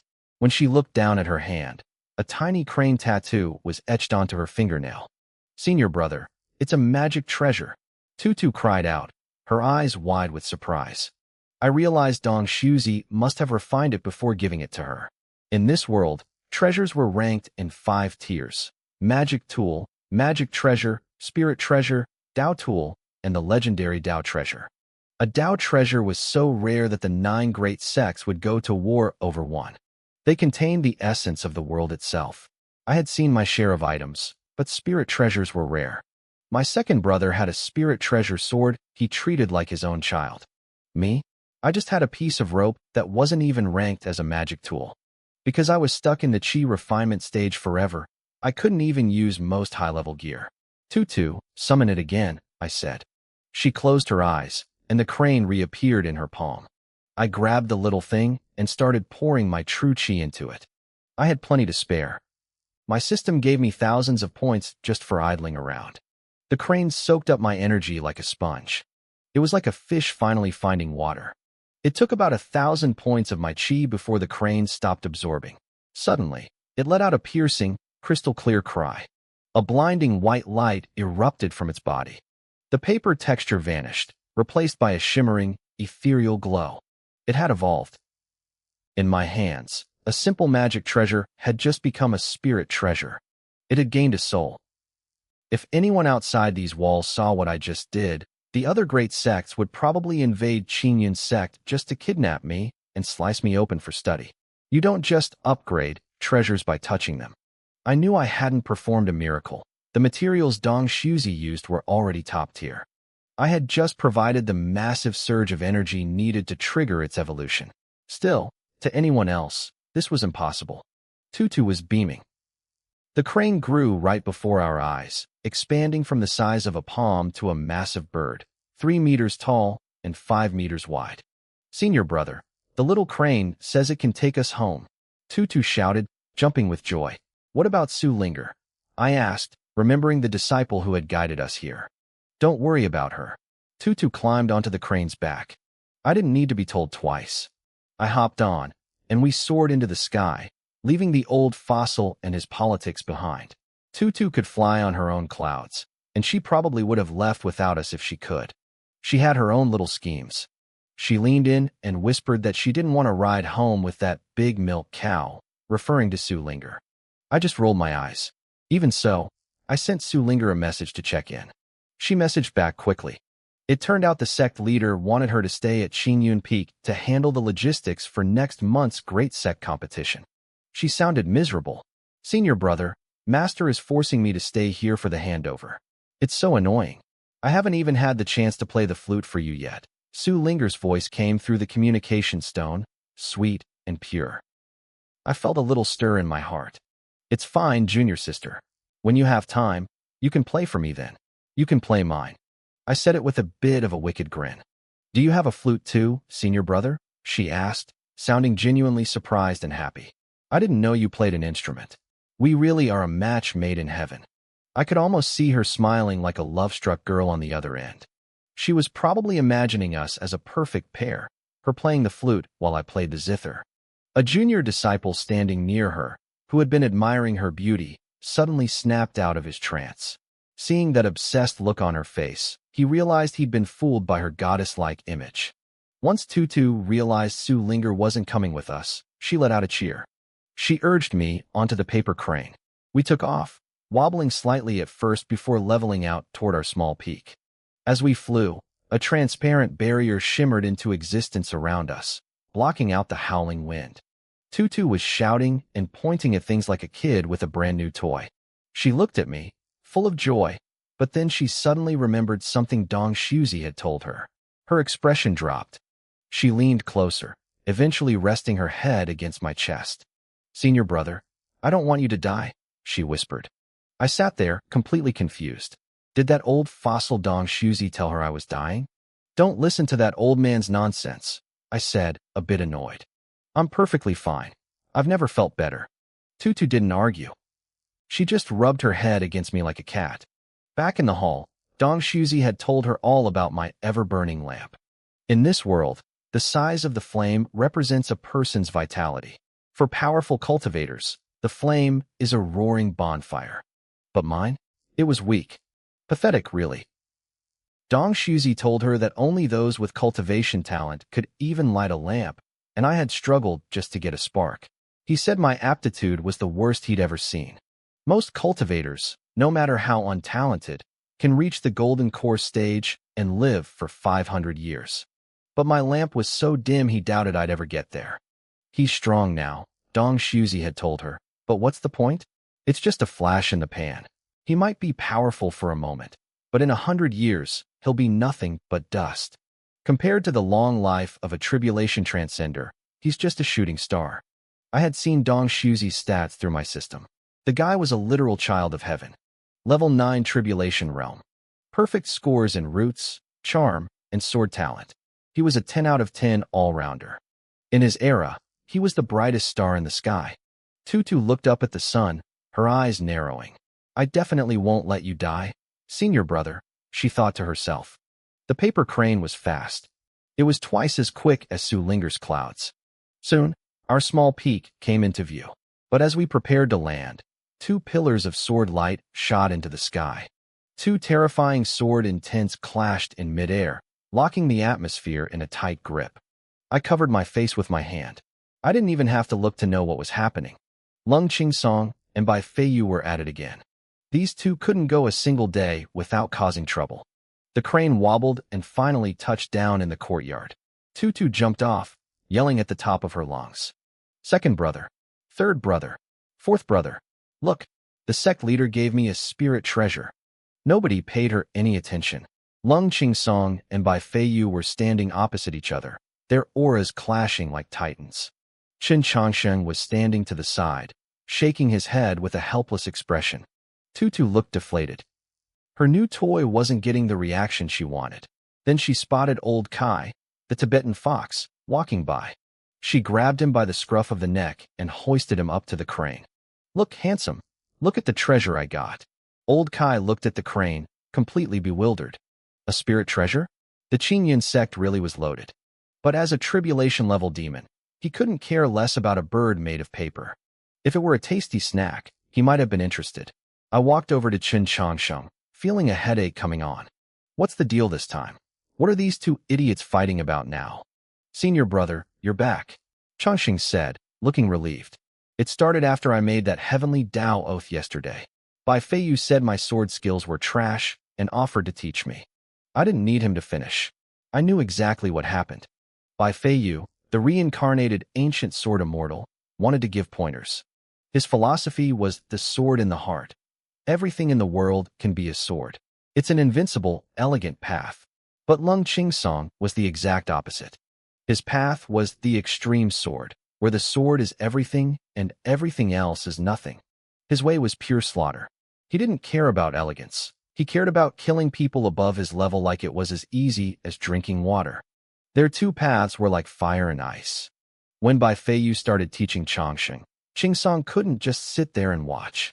You should learn to balance your strengths and weaknesses, Bai Feiyu said, his voice dripping with superiority. Temper your sword heart until it's flawless and invincible. That is the only way. Lung Qingsong couldn't stand another second of it. He cut Bai Feiyu off, his voice cold and deliberate. No sword is right. Bai Feiyu's eyebrows shot up. He looked offended. Your path is too dangerous. You're walking a tightrope over an abyss. A swordsman's path must align with his mental state. A perfect sword heart is the only righteous way. Qingsong let out a sharp, mocking sneer. Mediocre. Bai Feiyu slammed his hand on the table and stood up, his face red with anger. Heresy. Trash, Qingsong shot back. Both of them were incredibly confident in their own paths. They were like fire and water, completely incompatible. After trading a few more insults, they didn't even bother talking anymore. They just drew their blades and went at it. They had completely forgotten their original goal, teaching Changxing. As for Changxing himself, he wasn't actually that obsessed with the way of the sword. Whether it was the sword, the blade, or the spear, he only cared about the parts that were useful to him. His philosophy was simple: use everything in the world to catch the enemy off guard. As far as he was concerned, being able to fire off a few sword energy blasts was more than enough. Once Changxing finished explaining the situation to me, I just sighed. I was used to it. If these rebellious sons of mine didn't cause trouble every single day, I'd actually be worried. I felt the true chi surging inside my body. I raised my hand and roared, "Both of you get lost." A massive wave of energy erupted from me, brutally sweeping both of them off their feet. The clashing sword intents vanished instantly. I didn't just stop them, I literally threw them from the mountain peak all the way down to the base. The moment they landed at the bottom and regained their footing, they locked eyes. Their swords began to hum with an uncontrollable urge to fight. Without a word, they drew their blades again and charged. Down at the foot of the mountain, sword intent began to ravage the landscape once more. I looked at them with a face full of despair. Seeing Changxing trying to slip away, I grabbed his arm. I was feeling a bit uneasy. I asked, "Are you confident about the sect tournament next month?" After all, our opponent was Zhu Yuan, the holy son of the demon race. In these kinds of stories, the protagonist bursting out with sudden power is way too common. They'll be down to their last drop of blood, shout something about love or friendship, and suddenly they're back to full health and crushing the final boss. If that kind of ridiculous plot happened to Zhu Yuan, I wouldn't be surprised at all. One look at his attribute panel told me he was a child of destiny. Changxing looked at me, his expression uncertain. Changxing said, "Maybe 40%? 40%? That high?" I was stunned. 40% might sound low to most people, but for Changxing, that number was astronomical. I knew exactly how cautious, or rather, how paranoid, this kid was. My definition of confidence and his were two completely different things. I was just worried about Zhu Yuan pulling a miracle comeback. I wanted to know if Changxing could win. But Changxing? He was probably calculating his chances of successfully killing Zhu Yuan even if the sect leader intervened. The elders attacked, and Zhu Yuan burst out, with hidden power 4 or 5 times in a row. I knew my brother's temperaments all too well. Changxing shook his head seriously. That's just an optimistic estimate. If the sect leader actually steps in, the win rate will be even lower. See, I knew it. His brain just didn't function like a normal person's. Because of his severe persecution complex, He had practically hollowed out our mountain peak to build hidden traps and bunkers. I won't even mention the countless trump cards he had hidden up his sleeves.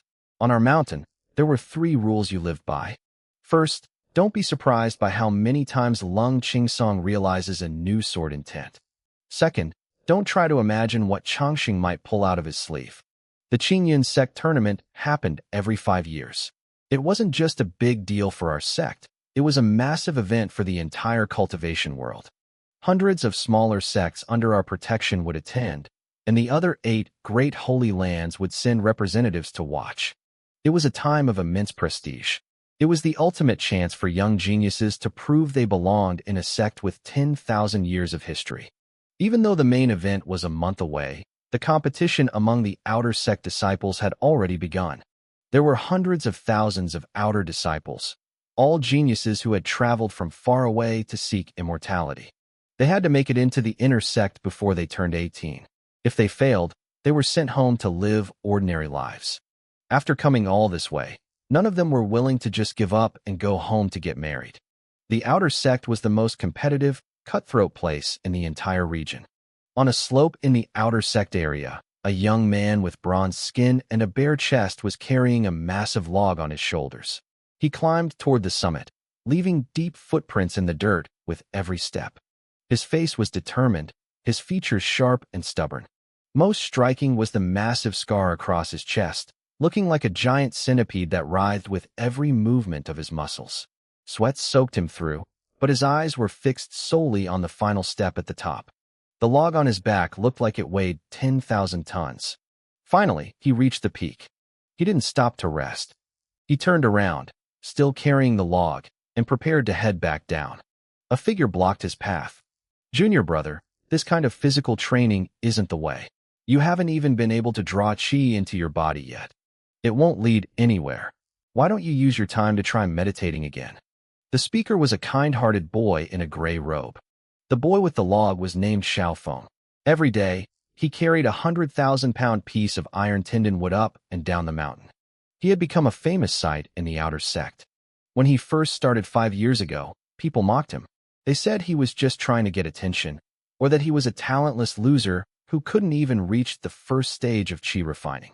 But after 5 years of doing this every single day without rest, moving from stumbling steps to running with that massive weight, the mockery had turned into respect.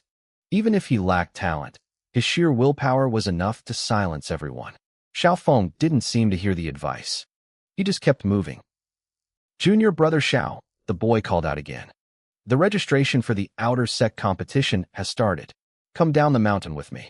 Xiaofeng paused for a second. "You go first, senior brother Zhao. I'll be there in a moment." Senior brother Zhao sighed and ran down the mountain. The top 10 finishers in the outer sect competition would earn a spot in the main sect tournament. If they could catch the eye of a peak master, their lives would change forever. Joining the inner sect was the only way to truly start his journey. Xiaofeng adjusted the massive log on his shoulder, his eyes burning with a cold, sharp determination. His talent had been stolen. His dantian had been crippled. His parents were murdered, his brothers had turned against him, and the woman he was supposed to marry had publicly humiliated him. Even his own clan treated him like a joke.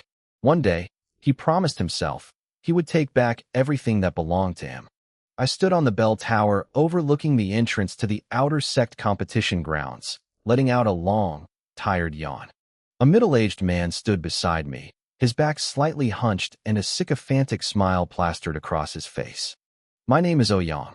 I looked down at the swarming crowd of outer sect disciples, feeling a bit dizzy from the lack of sleep. Usually, our master didn't make me supervise these events, but this time, it was our peak's turn. My 3 monstrous junior brothers had absolutely no interest in watching a bunch of chickens peck at each other in the low-level ranks. Hututu wanted to come along, but since this was an official sect matter involving the dignity of inner disciples, I decided to leave her behind and come alone as a mascot. The smiling man next to me was Old Sun, the manager of the outer sect. He was all sunshine and rainbows with me, but among the disciples, he was known as the Iron-Faced Tiger. He controlled the monthly resource distribution. In this world, no resources meant no progress. He basically held the power of life and death over these kids. Of course, he wasn't bowing to me because of my charm. He was bowing to the Qingyun sect power I represented. I looked at him through half-closed eyes, feeling lazy. We exchanged a few fake pleasantries before I turned my attention back to the crowd. System panels flickered in my vision, hundreds of them, making my head spin. I scanned the crowd for a long time, but didn't see any real talent. The best among them were barely better than the average disciples we already had. Just as I was about to find a corner for a nap, a massive piece of wood caught my eye. A shirtless youth was walking toward the registration desk. A panel popped up in front of me. Name, Xiaofeng. Physique, earthly stature. Cultivation, comparable to foundation establishment. Root talent, 0. Charm, 8. Luck, 8. Body refinement talent, 11. Exclusive skill, unyielding will. Evaluation, a classic tragic male lead from a trash-tier starting story. 0 root talent? How was that even possible? Even I had a score of 1. I stared at the evaluation, suddenly very interested. Was he a protagonist just because his last name was Xiao? And that body refinement score of 11 was insane. Just as I was wondering if I had found another child of destiny, a roar erupted from the crowd. 30 years east, 30 years west. Do not bully a youth just because he is poor. My eyes narrowed. That line confirmed it. With a catchphrase like that, this kid was definitely a protagonist. Let's go. Old son, I said, my interest piqued. Let's go take a look. Old son's smile twitched, a flash of anger crossing his eyes. He clearly felt I was losing face by entertaining a loud-mouthed outer disciple. We walked down to the desk and saw Xiaofeng pointing a finger at a young man who was calmly sipping tea behind the registration table. The surrounding disciples were whispering and pointing. I grabbed one of the onlookers who looked particularly excited. "Brother, what's going on here?" I asked. The guy didn't even look at me, his eyes glued to the drama. "You didn't see?" Xiaofeng tried to register, but the senior brother at the desk won't let him. He's just mocking him instead. Gossiping is human nature, and I happen to be an expert at it. What's the grudge? I prodded. Do they have history? Grudge? Nah, the disciples' side. People just think Xiaofeng spent the last 5 years climbing that mountain with a log just to get attention. They think he's trying to fake his way into the inner sect. Honestly, though, doing that every day for 5 years? Even if it is for attention, I couldn't do it. The kid has willpower. He certainly does, I muttered, looking at Xiaofeng with growing appreciation. But what's the point? The disciple added. His roots were dug out. His dantian is ruined. He's destined to never cultivate. A genius turned into this. It's a shame. So that was it. The classic fallen genius trope. It sounded exactly like the web novels I used to read in my past life. The atmosphere grew even more tense. Xiaofeng's eyes were bloodshot. His fists were clenched so hard his veins looked like they were about to burst. He had worked so hard for 5 years, waiting for this one chance, only to be met with mockery. Frustration, shame, and rage boiled over. He let out a guttural scream and slammed his fist into the iron tendon wood log behind him. A dull crack echoed through the air. The 10,000-pound log, harder than steel, snapped clean in half. The crowd gasped. Someone hissed, "His power is terrifying." The tea-drinking senior brother didn't look impressed. He just rolled his eyes. Breaking a log was impressive for a mortal, sure, but his hand was bleeding. A single wind blade spell could do the same thing without a scratch. He stood up and cleared his throat. "Junior brother, it's not that I'm being mean. The competition has a cultivation requirement. You haven't even reached the chi refining stage. How can you compete?" Technically, he was right. The rule was there to stop powerless idiots from getting themselves killed. Outer sect matches were bloody and brutal. Accidents happened all the time. Xiaofeng didn't say a word. His eyes remained red as he turned around to pick up the broken pieces of his log, ready to leave. If this place wouldn't take him, he'd find somewhere else. "Wait a second," I called out. Everyone turned to look at me. Xiaofeng stopped and stared at me with a blank, cold expression. I gave him a small smile. We all saw this brother's strength just now. I think he deserves a chance. The tea drinker looked annoyed. He had just settled the situation, and now some random guy was contradicting him. He sensed my cultivation, only the 9th level of chi refining. He was at the 3rd level of foundation establishment.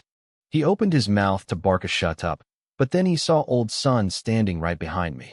The guy froze, stood up instantly, and bowed to old Sun. Senior brother Sun, I didn't see you there. Please, forgive me. Old Sun just gave a stiff nod. The tea-drinking disciple hadn't really done anything wrong. He was just following the rules. But since I had already spoken up, I couldn't exactly back down now. I had to give myself some face here. Besides, what was the worst that could happen? Even if a talentless kid who couldn't even reach the chi refining stage managed to sign up, he wouldn't last long in the arena. Old Sun saw my look and understood immediately. He cleared his throat and addressed the registrar. Our Qingyun sect teaches everyone without discrimination, Old Sun said firmly. I saw this junior brother's strength myself just now. It's enough to qualify for the outer sect competition. Register him. The registrar didn't dare argue with Old Sun. He nodded quickly and started writing down the details. Xiaofeng looked at me, his eyes full of intensity. He gave me a heavy, respectful nod and cupped his fists in gratitude. Thank you, senior brother, he said. I just smiled. It's nothing. I only helped you get your name on the list. If you actually want to make it into the top 10 of the outer sect, that's going to depend on your own strength. Xiaofeng didn't flinch. Don't worry, senior brother. If I fail to make the top 10, it's because I, Xiaofeng, am useless. I won't blame anyone else. I nodded, satisfied with his drive, and began to walk away. Old Sun followed me, but I could tell he was a bit annoyed. He had a sour look on his face. You seem very invested in that boy, Lin Yuan, he muttered. I knew what he was thinking.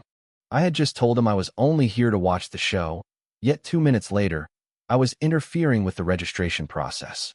I was being a total hypocrite. I laughed it off and reached into my sleeve. I pulled out a high-grade spirit stone and pressed it into Old Sun's hand.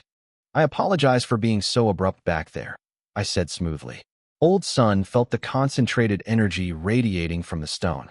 His eyes lit up instantly. The frown vanished, replaced by a massive grin. He tucked the stone away so fast it was like magic. Oh, senior brother Lin, you just have a sharp eye for talent, he chirped. It's no trouble at all. We spent the next few minutes trading polite flatteries until Old Sun decided it was time for lunch. He led me toward the cafeteria. As we walked in, I spotted Xiaofeng sitting alone in a corner, silently eating his meal. He looked lonely, but determined. Old Sun noticed where I was looking. He leaned in, his curiosity getting the better of him again. You really are interested in this junior brother, aren't you? I shook my head and looked at him. Old Sun, do you want to make a bet? He blinked. A bet? On what? I gave him a mysterious smile. I bet you 2 high-grade spirit stones that I can guess exactly what he's going to say eventually. Old Sun laughed. He realized I was probably trying to win back the stone I just gave him, but he took the bait anyway. All right, I'll take that bet. What do you think he's going to say? I thought about all the old cliches from the stories I used to read back home. I looked at Xiaofeng's back and spoke with total confidence. He's going to say, my fate is mine to command, not the heavens.